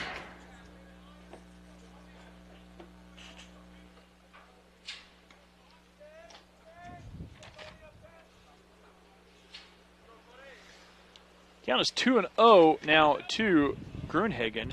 He singled in a run in that big third inning. Good scoop by Deck to keep the ball close. They count 3-0. We had any emails or anything? Had one just today. A few live chats. A few live chats. Jasmine, who normally is in charge of Twitter, is not with us today. No. So if you've sent any tweets or anything like that, we haven't gotten them. Oh. That one hits the Did it bat. hit the bat? Foul ball. Don't see that one too often. And the count now 3-2. You don't often see the duck and hit the bat move. Or 3-1. Was it 3-1? 3-1, yeah. 3-1. After the bat didn't go with him, hit the barrel back. Yeah, that's why you always put the bat down too when you duck. And Ian Walker coming up. And Coach Howell going to go to the bullpen, it looks like. That's going to close the book on Huck. I don't see who they're bringing in. We got number 40. Mojo. Joseph Perez. All right. We'll take a break, come back right after this here. My name is Molly Shervany, and both my parents and my older sister have gone to KU. It's kind of the thing we do. And that's what I was planning on too. But I loved the Hesston College tour. I still remember my personal guide, Kimmy, and talking with all the art professors. At KU, I was in a huge group of students, and I didn't really get to see what I wanted. Hesston College made it for me. Taking gen eds at Hesston is helping me build a really strong foundation. I get individual attention and know my professors and everyone in my class. I like the personal relationships, and that's something that Hesston offered that nowhere else did. With this foundation, I'll be ready to finish my major at KU. I'm currently a Hesston Lark, but soon I'll be cheering Rock Chalk Jayhawk at KU. I'm Roman Arnold from Dallas, Texas. I toured my dad's school, Texas A&M, and it really was beautiful, but it was huge. He talked about class sizes being over 100. I visited Hesston as a baseball prospect and never looked back. I got the chance to be involved right away, not only on the field, but as a part of the community. Everybody knows each other on campus. We're really close-knit. And if you want faith to be a part of your athletic experience, no one does that better than Hesston. I'm not worried about transferring. My advisor saw me out at least a half a dozen times the first semester just to make sure I was on the right track. I started as a Lark at Hesston College, and I'm planning on transferring to a state school, Texas A&M, Giga Maggies.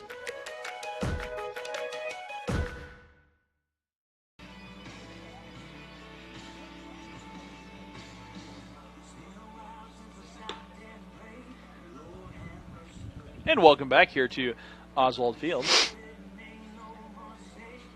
2 on, none out. Mojo coming into pitch here for the Larks. Joseph Perez making the transition from an infielder to a PO. Pitcher only. There's different meanings of PO out there. Pitcher only, huh? He said he might get a few pinch hit at bats once in a while, but done playing infield, making him really move to pitcher. All right. Just going to focus on that, huh? Mm-hmm. Ian Walker, catcher up. He singled in a run in that big third inning. Also flew out to right field. Just to point out, he also represents the 10th, or the lead by 10 at the plate here, which would invoke the run rule, potentially, if he were to score. And that one downstairs, and JD and Mojo need to get on the same page yes, here real quickly. So it's pretty important the Larks hold him here if they want to continue.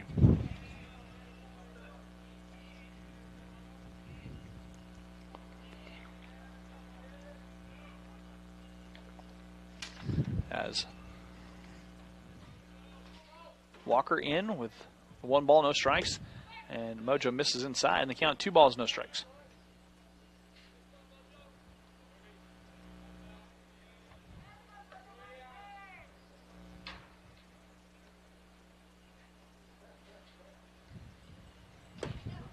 Mojo finds the bottom corner of the zone for a strike for Walker.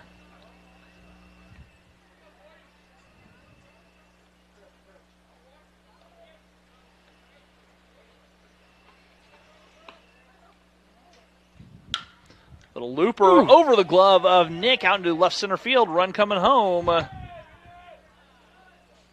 Throw almost over the head of Nick. Base hit for Walker and a run driven in. So now it's 9-1. Dakota County Tech. And this will be, I believe this is Ben Humbert. Number 45. Yes. I don't know. You've got the roster. It is Ben Humbert. Already.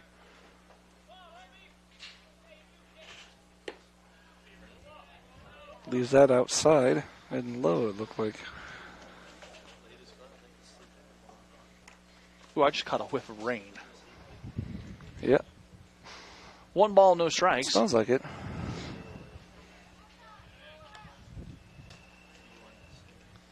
Here.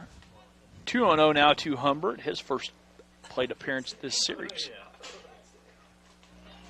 Bet there's nothing on the radar Sure yet, though. not. Humbert slow taps one, and it's foul. Fought off Mojo's curve. Nope.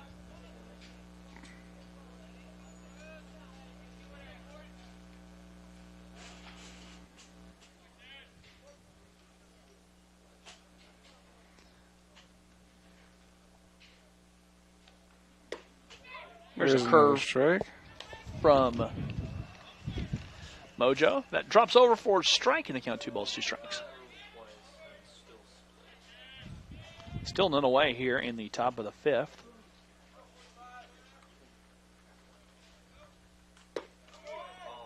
Strike 3 called. Nice. Humbert frozen. Good job by Mojo. And that brings up Bradley Goulet. Shortstop playing pretty darn solid, having a solid weekend out there at shortstop. Yeah. 0 for 2 in this game, with both of the official at-bats in the 3rd inning.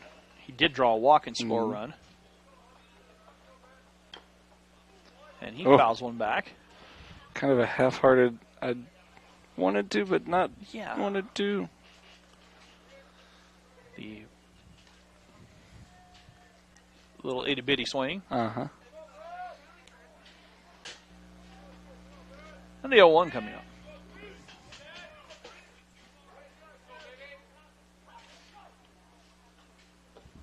That's in the dirt. Yep. And the count even at a ball and a strike.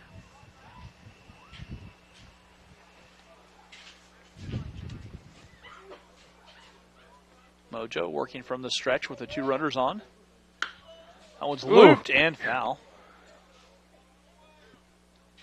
Towards Lark bullpen. That could have been dangerous for the Larks if that would have gotten down.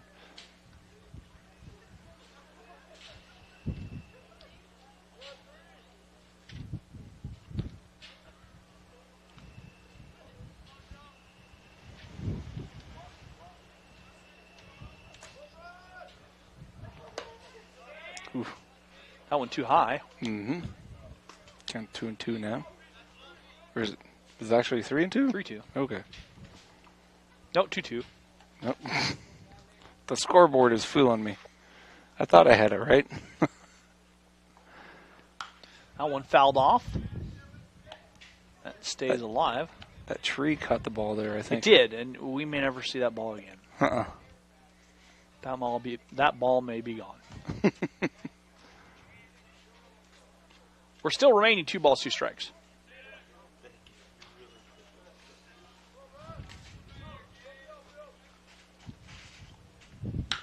On the ground, a long run for Nick. Nick can't come up with it. Both and that's going to be a base hit. That was a long run for Nick to make a play. Yeah, it was. I can't say that, but it will be a base hit. The bases are juiced. We've already seen 1 grand slam in this game. For Nolan Bayer. We have. I don't really want to see another one.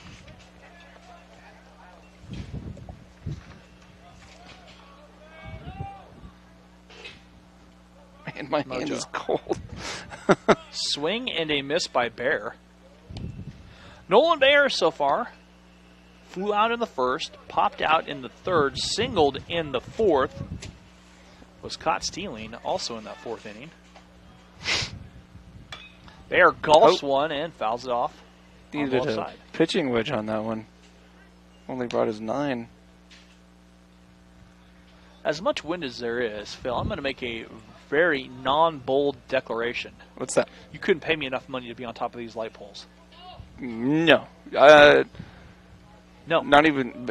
I wouldn't go up there on a normal day unless you paid me lots of money. Straight up and out of play. Now, you could pay me enough money to go up there today. Yes. No, you couldn't. You could. You couldn't me. I mean, it would be an incredibly high price. Like, we're talking millions of dollars. Oh. I would go. That one's popped up, and Logan makes the can't come up with it. They're going to call an infield fly. But he's still out, though. He's still out. He took off running. Yep. I didn't hear the field ump call infield fly, but the home plate umpire did signal infield fly. He did signal infield fly. We only have 2 outs now. But they make the tag as he takes off running. So, okay. I guess that's the inning. That is the inning. One more across for Dakota County Tech. We're back after this on the LART Network.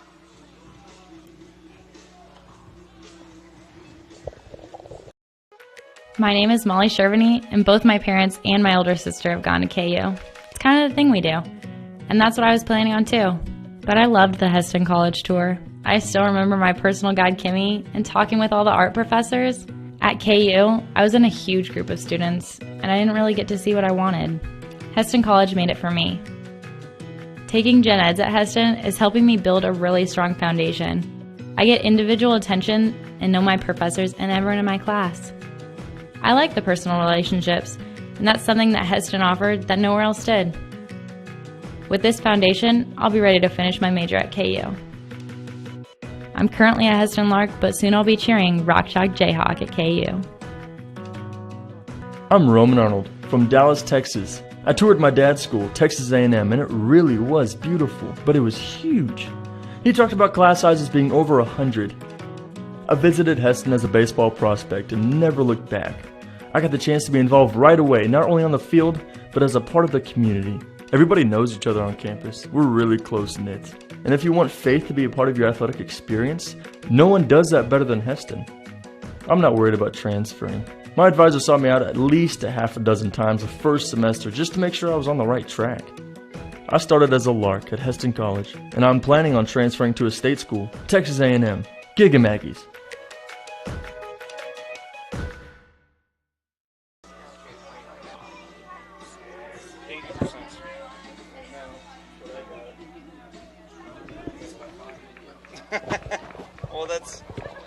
And welcome back here to Oswald Field.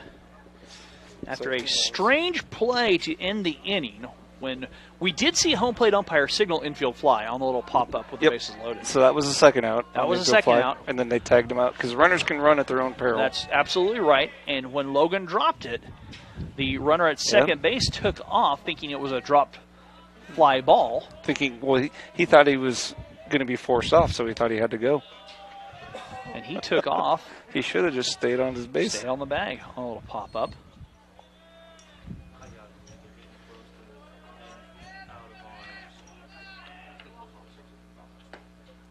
As the pitch, there's a curveball from, well, this is a new pitcher. This is Gus Newman.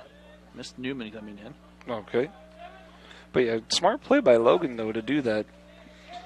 Because even if it's not an infield fly, then you're definitely... Nick lifts one, but that's going to tail away and get foul.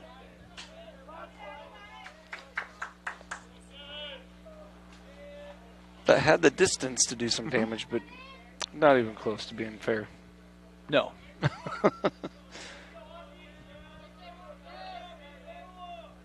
They count 2-2.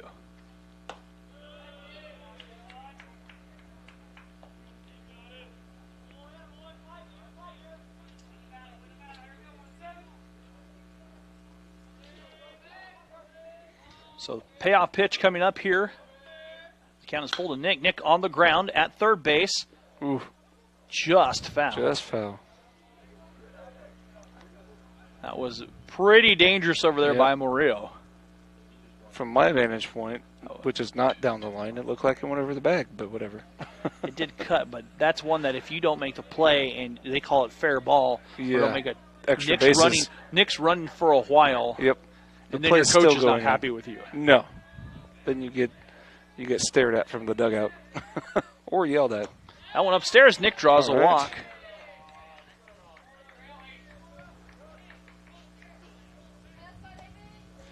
And that brings in up David Berzins. Mm-hmm.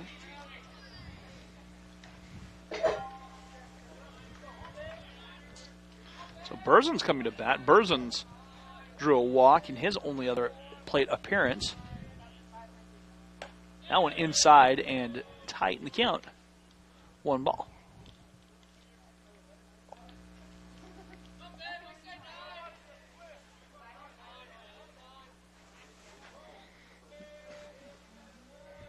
Lights are on here at Oswald Field. Yes, it's the off-speed curveball, breaking pitch. Over for a strike. That just kind of shows you what the clouds are doing to the light, and there's no heat either. That curve comes he in, wears hits that Berzins. one. Berzins ducks, and the only thing he can do is wear it in the back on the curve. Good play by Berzins, though, to take that. Because what the Larks need lots and lots of base runners if they want to make this a game.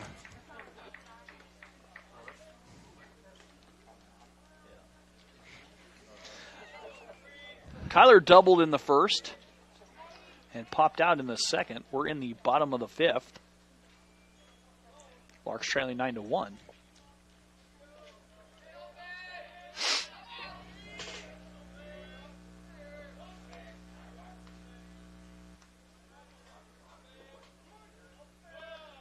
Time called by Kyler.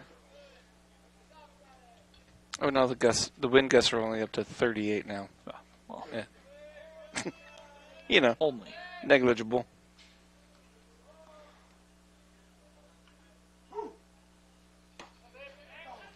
Outside corner for the strike to Kyler.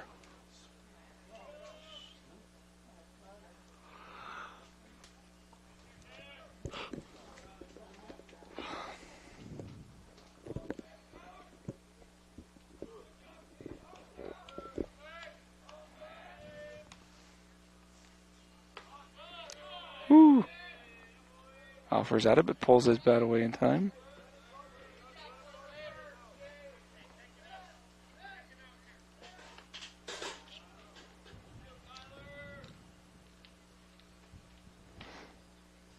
Yeah, 1 ball, 1 strike. So Reinhardt has the only Lark run of the game, too, by the way.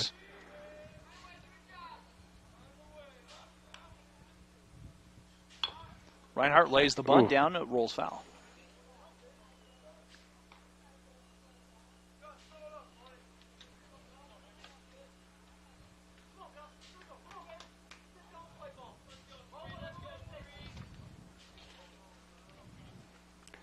Dakota County Tech asking for a double play ball. Trying to turn 2 here. Mm-hmm. So they 2 are on double play and depth. none out for the Larks.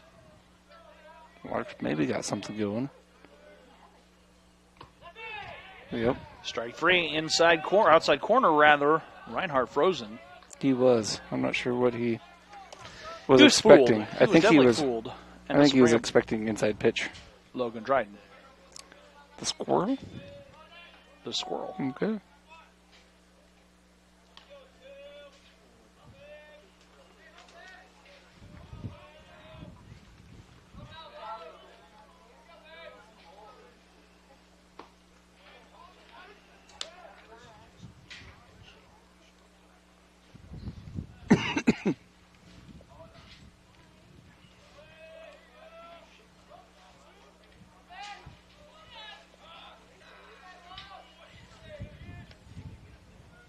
The 0-1 coming up. Logan lifts one right field, but Humbert's sitting on it, makes a play. And there's 2 away. Yep.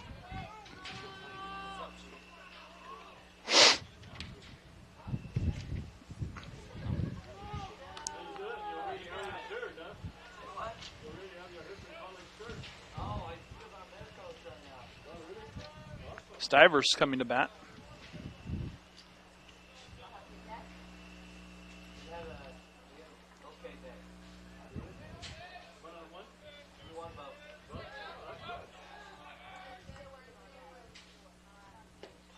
And Josh takes a pitch low and inside for a ball. Josh singled and then grounded out. Had that terrific slide there in the first game. 2 terrific slides. 2 terrific slides.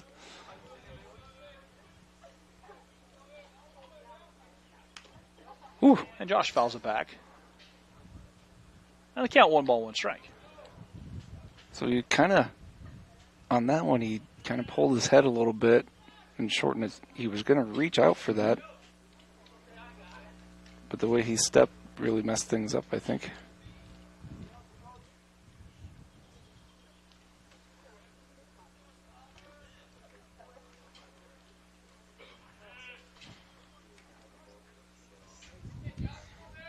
And the 1-1 coming up.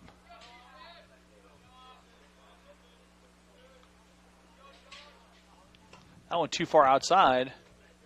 And they count 2 balls, 1 strike.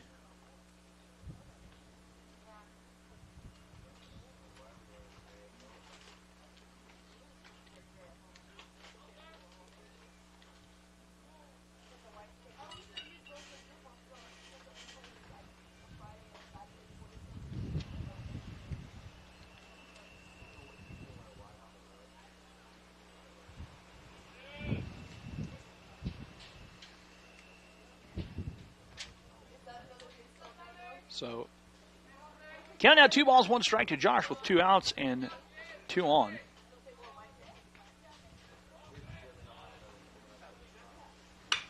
Ooh. Josh, line drive, and that falls right in the glove of Bergstedt out there. Yep.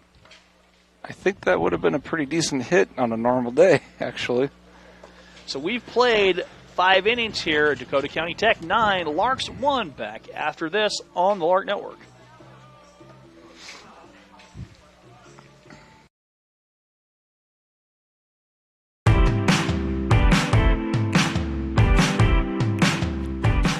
There is something greater than anything the world has to offer. Money, fame, fortune. It's finding meaning to your life, to find a purpose for living. And that's what we do at Heston College. We help people find that special calling, to find out what they were born to be and do, to figure out that purpose that's greater than themselves.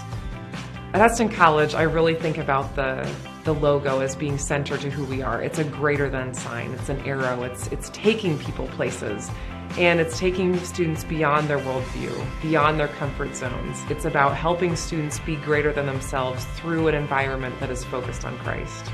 I'm greater than thinking I can do this on my own. I am greater than my fears. I'm greater than bullying. I am greater than systems of oppression and confined ideas. I'm greater than greed. I am greater than being content with just a Sunday faith. I'm greater than perfectionism. So I'm greater than my former self.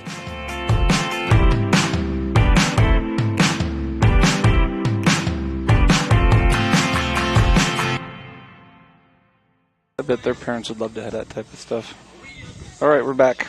And welcome back here to Oswald Field.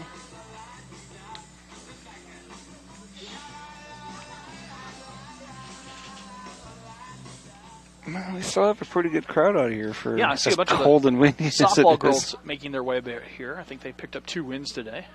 Nice. They already got their 2 games done? Yeah. Goodness gracious. Travis Schmidt coming to bat here in the top of the 6th. And he'll take a pitch low for a ball from Mojo.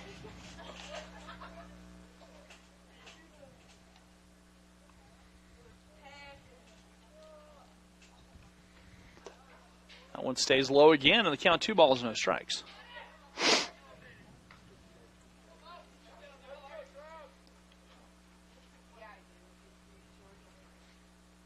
The 2-0. On the ground and foul left side.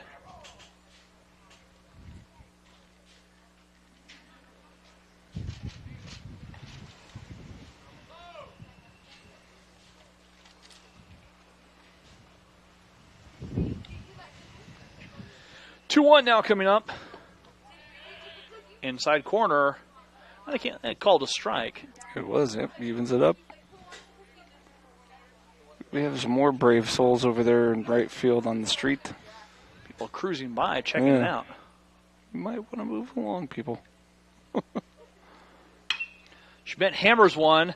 Berzins make a backhand play, throw across. Great play by Berzin. Oh, my. That was a... That'll bring up Trent Fredenberg. Very nice play.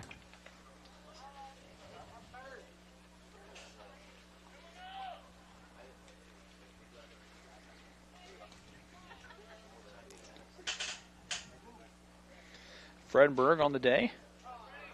A single, a ground out RBI, and a grand slam. I thought he was the one with the grand slam. Yeah.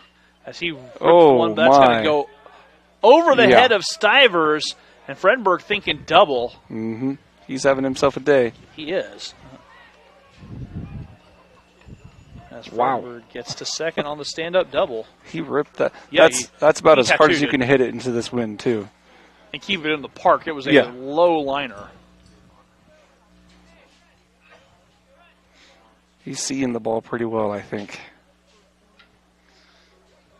And that brings up Jason Murillo.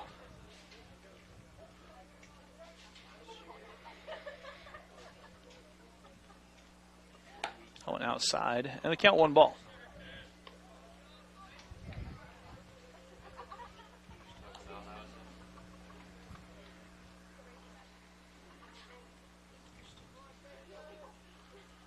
And the 1-0 coming up. That one's fouled back, now to play.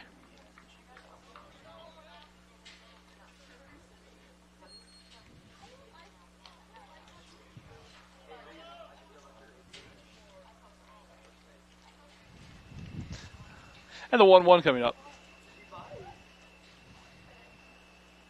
As Murillo.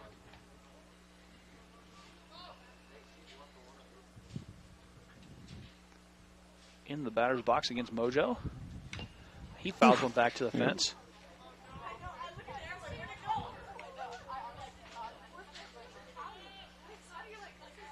And the count stays at or moves to 1 ball and 2 strikes.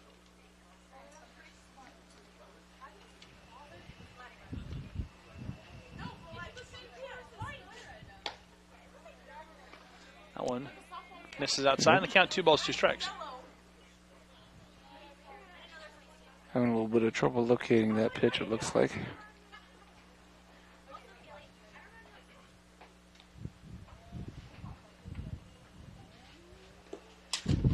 That one missing downstairs, and the count full, 3 balls and 2 strikes. And as we've seen all week, or all weekend, the Larks have a big old shift on here for Murillo as well. Yeah, between Murillo and Grunhagen. Mm-hmm. Murillo fouls it back to the fence. Murillo working hard.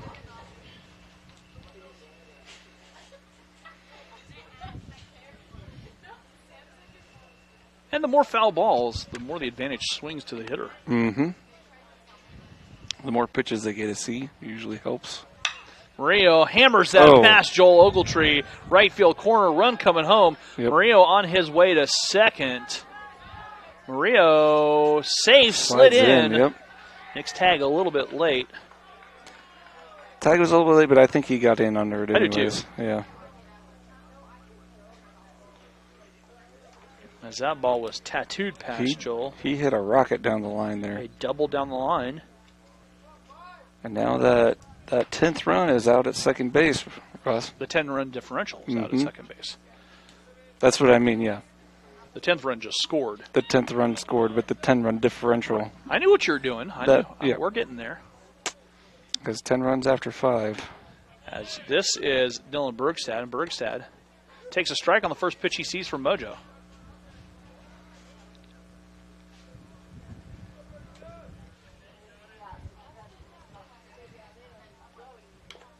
That one fouled back to the fence.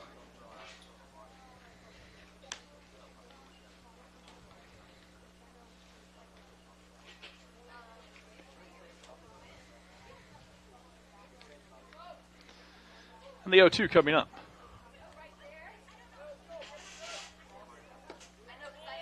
misses outside. Ooh. That looked like a good pitch. And the count 1 ball and 2 strikes.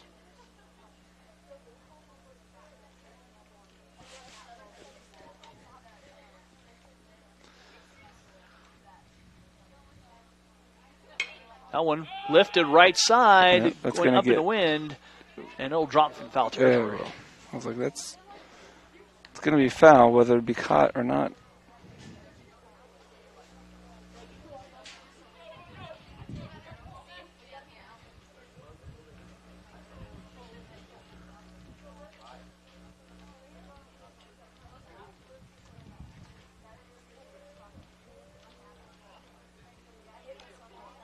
And the 1-2.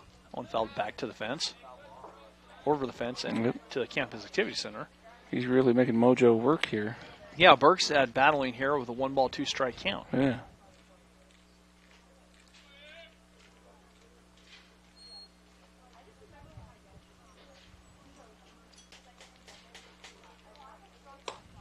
That one stays high. It did. And the count remains 2 balls and 2 strikes. Didn't get on top of his fastball quite enough there. An attempted fastball? Another new metric. We're just going to add new metrics in there. I like the attempted curve. Attempted curve, attempted. That one fouled back to the fence. That was a fastball. Yes, it was. And that was right down there. Bergstead nearly fooled. Fought it off. He did. Mojo's maybe messing with his eyes and trying to get him to look up, and there was the pitch in the dirt. And that count is full, 3 balls, 2 strikes. Yep. I think he was hoping he'd chase that one, actually.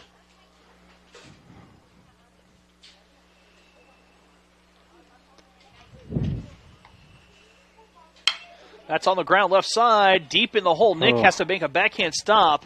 That is got him in time. Ooh. Wow. Great play by Nick. Very good play. Outstanding. I think he was safe, but I'm up here. He was called out, so I don't know.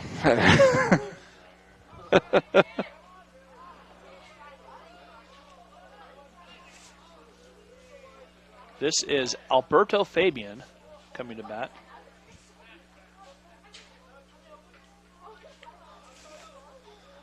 I'm going to be honest. I think Bergstad beat it out. I've got a pole kind of right in the way, so it was close. Fabian comes almost out of his shoes on that swing. Kind of screwed himself into the dirt there.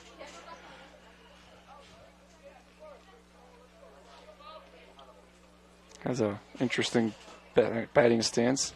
Swing and a miss from Fabian, and misses in the count now 0-2. We're getting more spectators out there in right field.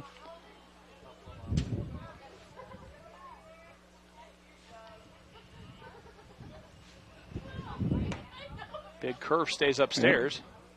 Yep. Attempted curve? Yeah, I'd call that an attempted curve. Fabian from the Dominican Republic. All right.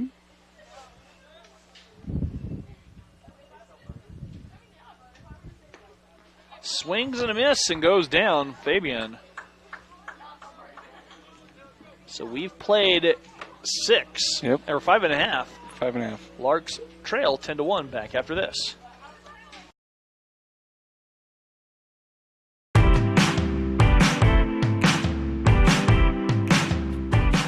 There is something greater than anything the world has to offer. Money, fame, fortune. It's finding meaning to your life, to find a purpose for living. And that's what we do at Heston College. We help people find that special calling, to find out what they were born to be and do, to figure out that purpose that's greater than themselves. At Heston College, I really think about the logo as being centered to who we are. It's a greater than sign. It's an arrow. It's taking people places. And it's taking students beyond their worldview, beyond their comfort zones. It's about helping students be greater than themselves through an environment that is focused on Christ. I'm greater than thinking I can do this on my own. I am greater than my fears. I'm greater than bullying. I am greater than systems of oppression and confined ideas. I'm greater than greed. I am greater than being content with just a Sunday faith. I'm greater than perfectionism. So I'm greater than my former self.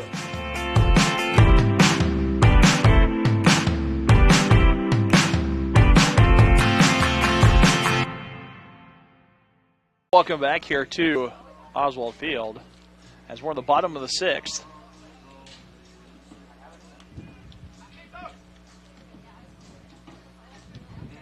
And coming up to bat, Jeremy Deckinger. Mm-hmm.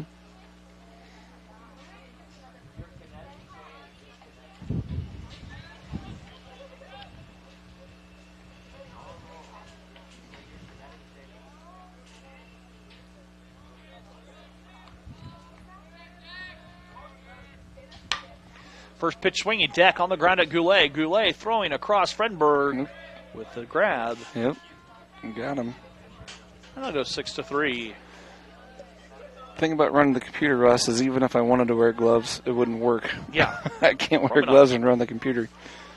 My hand is cold. And this will be John Law coming to bat for Joel Ogletree.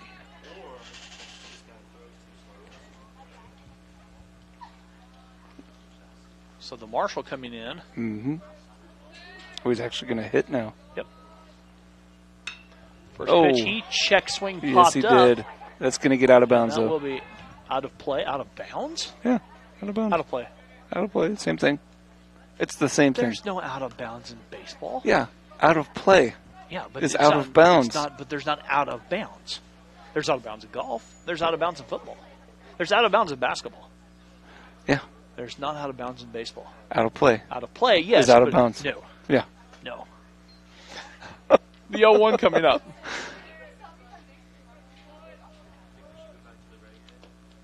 And that one misses low and away. And the count 1-1 strike.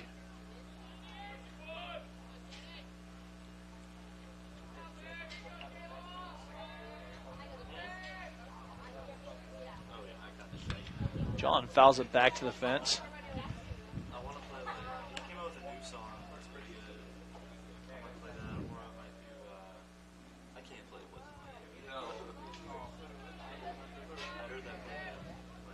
And the 1-2 coming up. Newman working. That bounces in front of the plate. And the count evens, 2 balls, 2 strikes.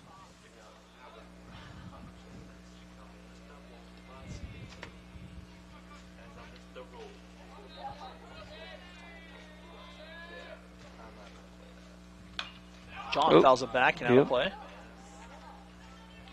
John trying to see as many pitches as he can, it looks like.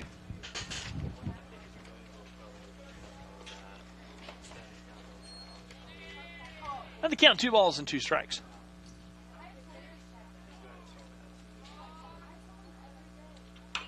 John pool cues another one, and Newman takes it himself and beats John to the bag. Larks down their last 4 outs here. Yeah. Haven't heard from anyone in a while. We haven't really checked I checked the chat either. All right. Somebody going for Dakota Tech. Yeah, I see that. A couple people going for the Larks.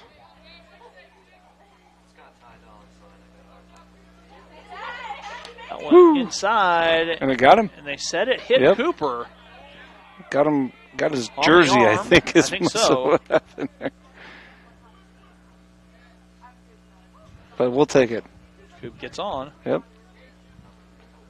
Get on any way you can.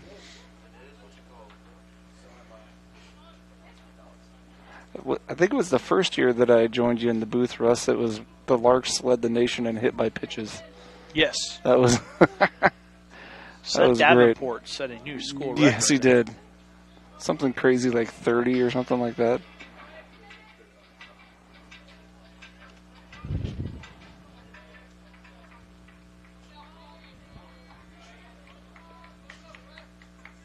Curve, the pitch missing downstairs to, I didn't even see who this was coming to bat. Preston in. Preston Judd.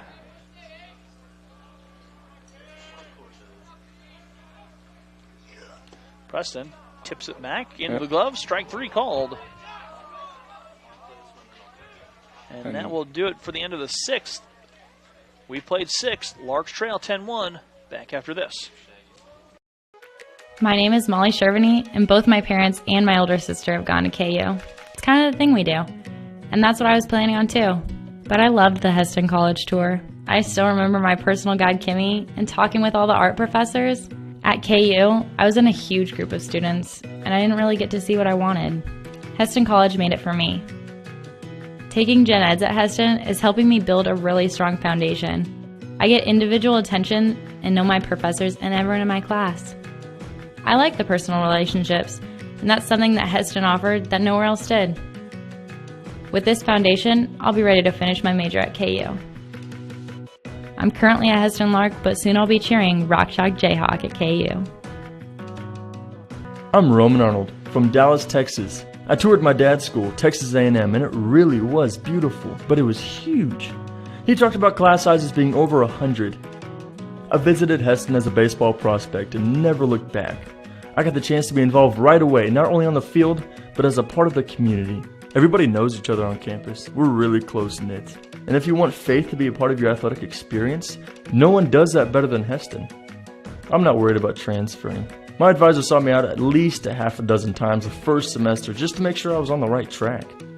I started as a Lark at Hesston College, and I'm planning on transferring to a state school, Texas A&M, Giga Maggies.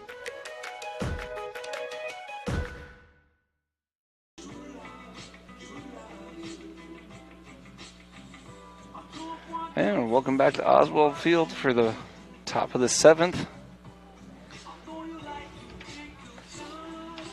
Got a text saying, Chuck, out of play. We missed, let's go. We missed Jasmine. Wow. I mean, are we that bad that we missed Jasmine, or is it just we missed Jasmine because she's that good? I don't know. I don't know. Yeah. We'll see how we go. We'll see how it goes. I'm going to take it as we just missed Jasmine because she's fun. Think so. Yeah. I think so.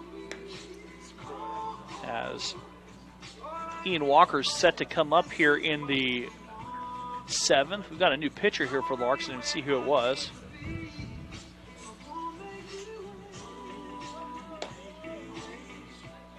KT coming in. Alrighty. Top of the 7th. KT and I are supposed to have a rib off. Yeah, that's what we were seeing here. Yeah. Well, I'm ready. I'm ready. I think you can take him. I hope I can. I'll make some fresh barbecue sauce for ready to rock and roll. I do like your barbecue sauce. Thank you. As a pitch to strike there to Walker. Got a load of Applewood ready to go, so I'm ready for the rib off. There you go. The 0-1. Swing and a miss from Walker. And they count now 0-2. If it gets a little bit warmer and we're not actually doing a broadcast, we should set up a grill out here. Ooh, we could go put old a tent, school with that. Get a grill. Show them what's up. Yeah. I can do that. Yeah. I'd be up for it. Get some hamburgers, stuff like that.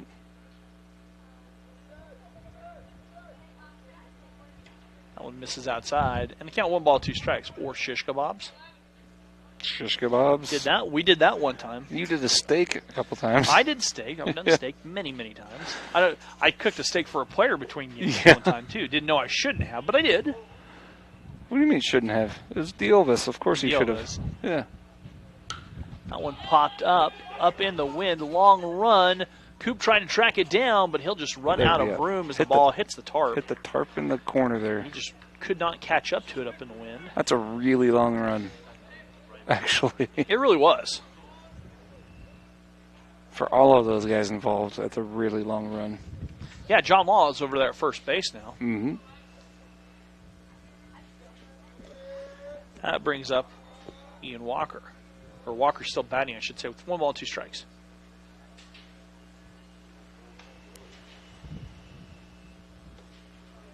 That one stays low. Yep.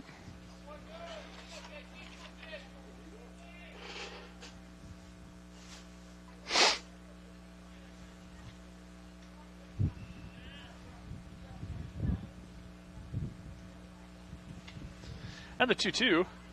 Inside and high. As we're now 3 balls and 2 strikes. Full count here.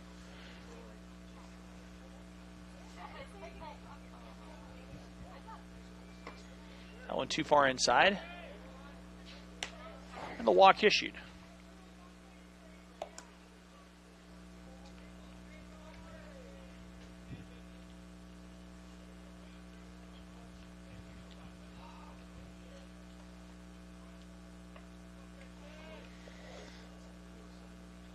Ten to 1 the score here in the 6th as Ben Humbert coming to bat for the second time in this ball game. And KT with a fastball strike at the knees.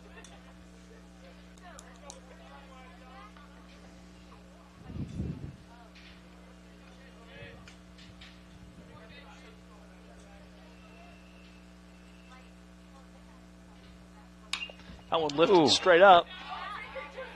That might come down. Just over the press nope, box. Just over us, yep. I was waiting for it. I was too. It seemed like the good angle, but the wind probably pushed it. To Canada. Yeah. Up in Winnipeg. Canada, eh? Almost made it. Almost made it, eh? As Gerald's deals, that one too far inside and caught Humbert. Humbert heads to first.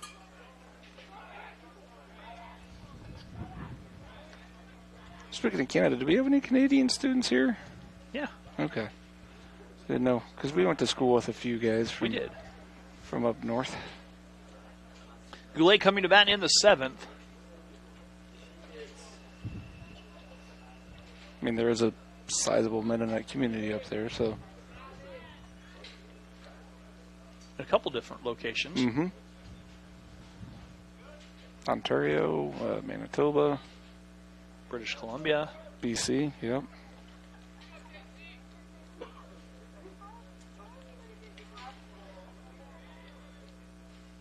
Goulet. There's a strike. Takes the strike from KT. None out, 2 on here for Dakota County. That big inning dooming the Larks. Larks have only had 2 hits, too, in this contest. Yeah, without that inning, it's really a much closer contest. Yeah.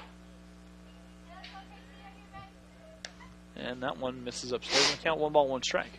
Wouldn't mind a double play ball here. Larks actually no, looking for that. Nor would the Larks. Yeah, they're playing for it. They got the double play depth. Corners are in a little bit.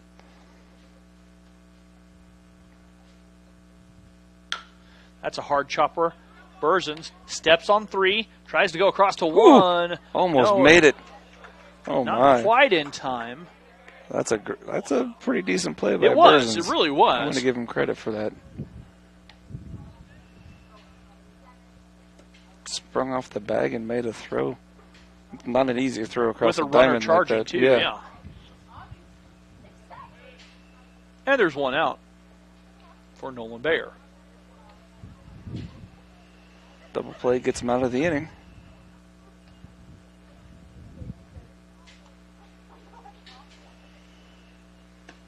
Bayer swings and misses. Pulled his head on that swing.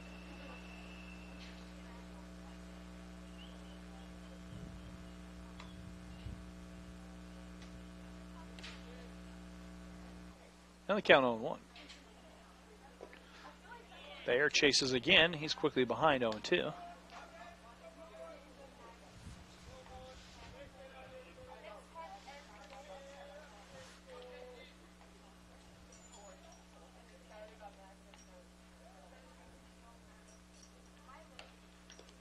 Oh. That one gets by deck on the wild pitch as it hit the dirt, bounced up and over. That'll remove any chance at a double play now.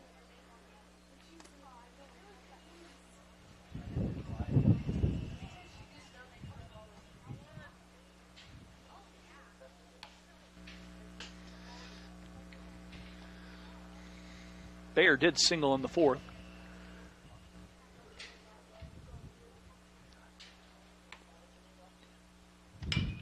That one fouled back and out of play. Out of play. if there would have been a car there, that probably would have. They would have worn it. Yep.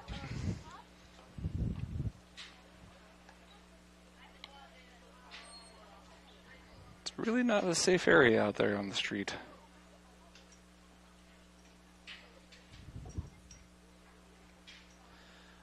And the 1-2.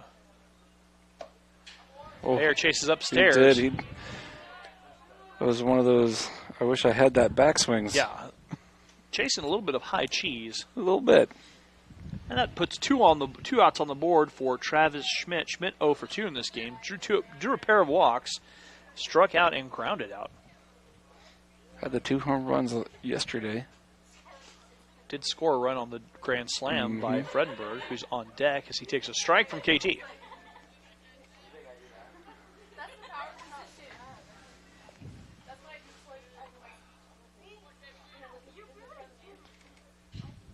And the 0-1 coming up.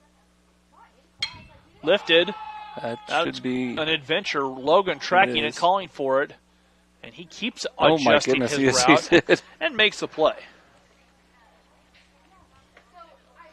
We played 6.5. Larks trail 10-1. Back after this. My name is Molly Shervany, and both my parents and my older sister have gone to KU. It's kind of the thing we do. And that's what I was planning on too. But I loved the Heston College tour. I still remember my personal guide, Kimmy, and talking with all the art professors. At KU, I was in a huge group of students, and I didn't really get to see what I wanted. Heston College made it for me. Taking gen eds at Heston is helping me build a really strong foundation. I get individual attention and know my professors and everyone in my class. I like the personal relationships, and that's something that Heston offered that nowhere else did. With this foundation, I'll be ready to finish my major at KU.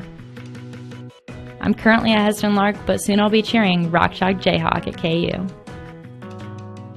I'm Roman Arnold from Dallas, Texas. I toured my dad's school, Texas A&M, and it really was beautiful, but it was huge. He talked about class sizes being over 100. I visited Heston as a baseball prospect and never looked back. I got the chance to be involved right away, not only on the field, but as a part of the community. Everybody knows each other on campus. We're really close-knit. And if you want faith to be a part of your athletic experience, no one does that better than Heston. I'm not worried about transferring. My advisor saw me out at least a half a dozen times the first semester just to make sure I was on the right track. I started as a Lark at Heston College, and I'm planning on transferring to a state school, Texas A&M. Giga Maggies.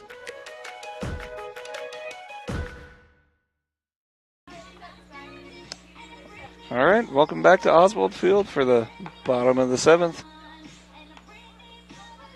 Larks are down 10-1. They got their work cut out for them, Russ.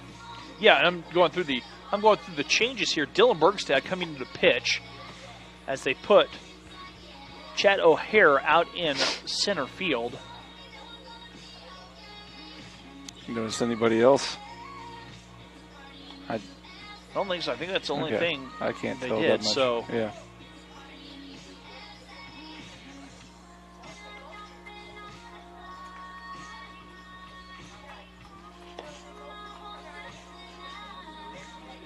So Bergstad comes in from center to pitch. Why not? As we're in the bottom of the 7th, and Nick Platt coming to bat. Larks have only had 2 hits in this second game. Their bats have been pretty silent. And Nick fouls it back to the fence. This weekend has been fairly interesting. Where one game they're it's been all over the place, hasn't it been? Yeah, and then the the second game. Whew. But you know what? When you're playing, ball just brushes enough of the black to be a strike. You're playing with a bunch of 18, 19, 20-year-olds, and consistency can be difficult. Trying to find some consistency. Yeah. The Larks have to go 500 against NJCA competition. Yes. To make the district playoff. So it's actually fairly important to split your games. Every game comes out to be important. Or to win your games, yeah. Cannot take any games off in NJCA competition. And the 1-2. Nick fouls it back to the fence. And right now, we're we're one game up over 500 before this game gets in the books. That's true. Lark's at 9-8 right now. Mm-hmm. And that's against JUCO competition. Mm-hmm. The 1-2. That one downstairs in the dirt. We count now 2 balls and 2 strikes.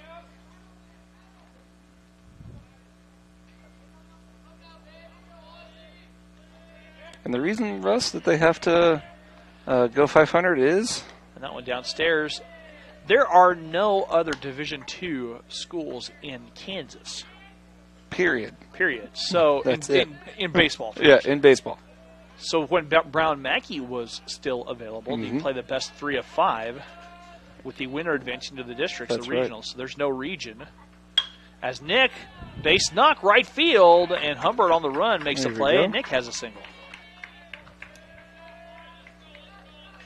So Nick gets himself aboard, maybe starting the Larker Alley. Just the 3rd hit today.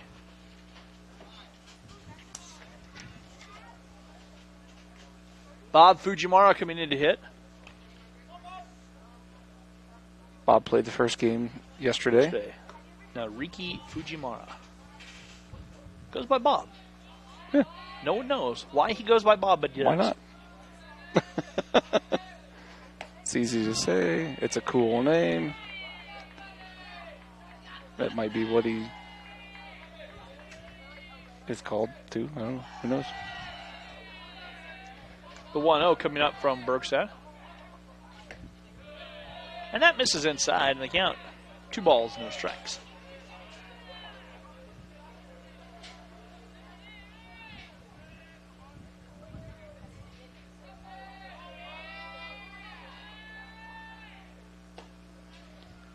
That was there at the knees for a strike to Bob.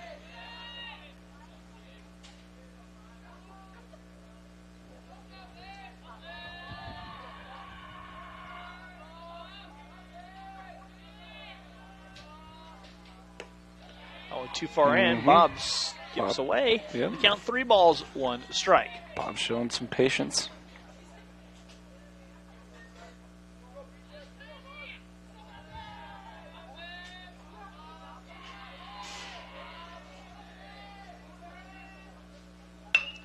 Bob on the ground at the shortstop Goulet. Underhand flip Schmidt. Schmidt across to Fredenberg. In time, a 6-4-3 tailor-made double play ball. Yep. That's about as best you can hope for as an infielder. And that brings up Kyler Reinhardt. So Larks down that are last out here.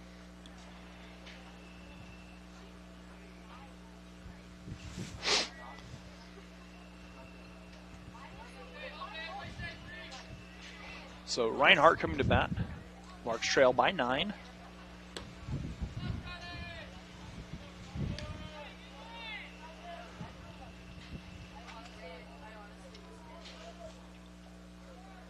As the Lark bats have gone silent. Yes, they have. Kyler did double one of the 3 hits to lead off the game. And scored. And that was it. The other hit was by Josh Stivers in the first. And the single by Nick. Through only 3 hits for the Larks. Count 3 balls, no strikes here to Kyler. There's a strike at the knees. Deuces Wild. 3-1's not Deuces Wild. What? Yeah, that was a 3-0 pitch. I had him at 2-1 and then the strike. And the 3-1 on the ground and foul. Wind still picking up. And the worst part about this wind, Phil, it's going to shift tomorrow and be out of the north. Which will be cold. Heston College golf team in a tournament tomorrow and Tuesday at Turkey Creek. No. Yes. They're going to golf in that? Yes. It's supposed to be really windy through Tuesday at least. Yes, they're playing in the Bethany Invitational. Yikes. Those poor guys. And a 3-2. There you go. And Kyler draws a walk. Clark's not quite ready to be done yet. Logan Dryden coming to bat. Logan 0 for 3. Had himself a pretty good series, though, overall, I'd say. Outside of this game, at the plate, he's been doing pretty good. Doing great defensively. Yes, absolutely. Made that really interesting infield fly rule play a couple innings ago.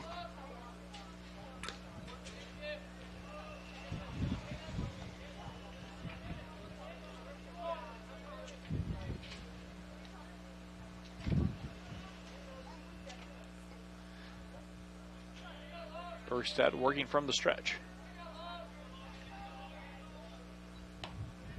Curveball breaks in for the strike, and we're all even at 1 ball and 1 strike.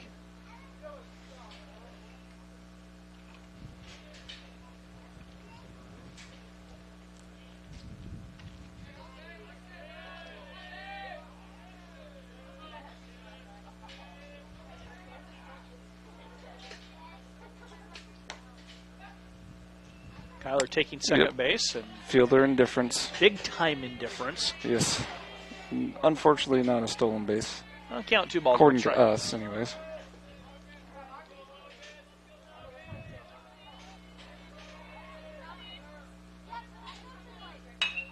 Little base hit right back up the middle. Runner coming home. Play at the plate. Nope. And Walker comes away and Kyle cuts it holds off. him up. As Logan with a base knock. And Josh Stivers coming to bat.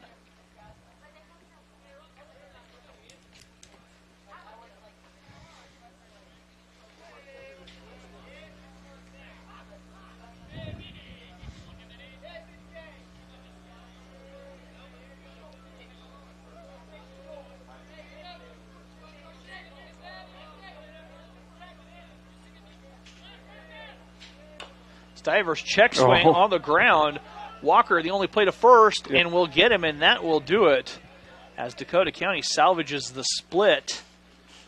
As we've played 4 games this weekend, each team winning a pair. So the series. Yeah, good. Interesting. I mean, we'll wish Dakota County well in their season. Hopefully they have a safe trip back to Minnesota. Thanks for coming in. As for Phil and I, we're going to call it a good. We're going to call it good. I think we're going to keep checking the work schedule for broadcasts coming up. It's a little bit till we actually have a home game where the broadcast can happen. I think maybe March 12th there's a makeup game scheduled, so we'll keep that in mind. Just like I said, keep checking Hessen.edu/Larks.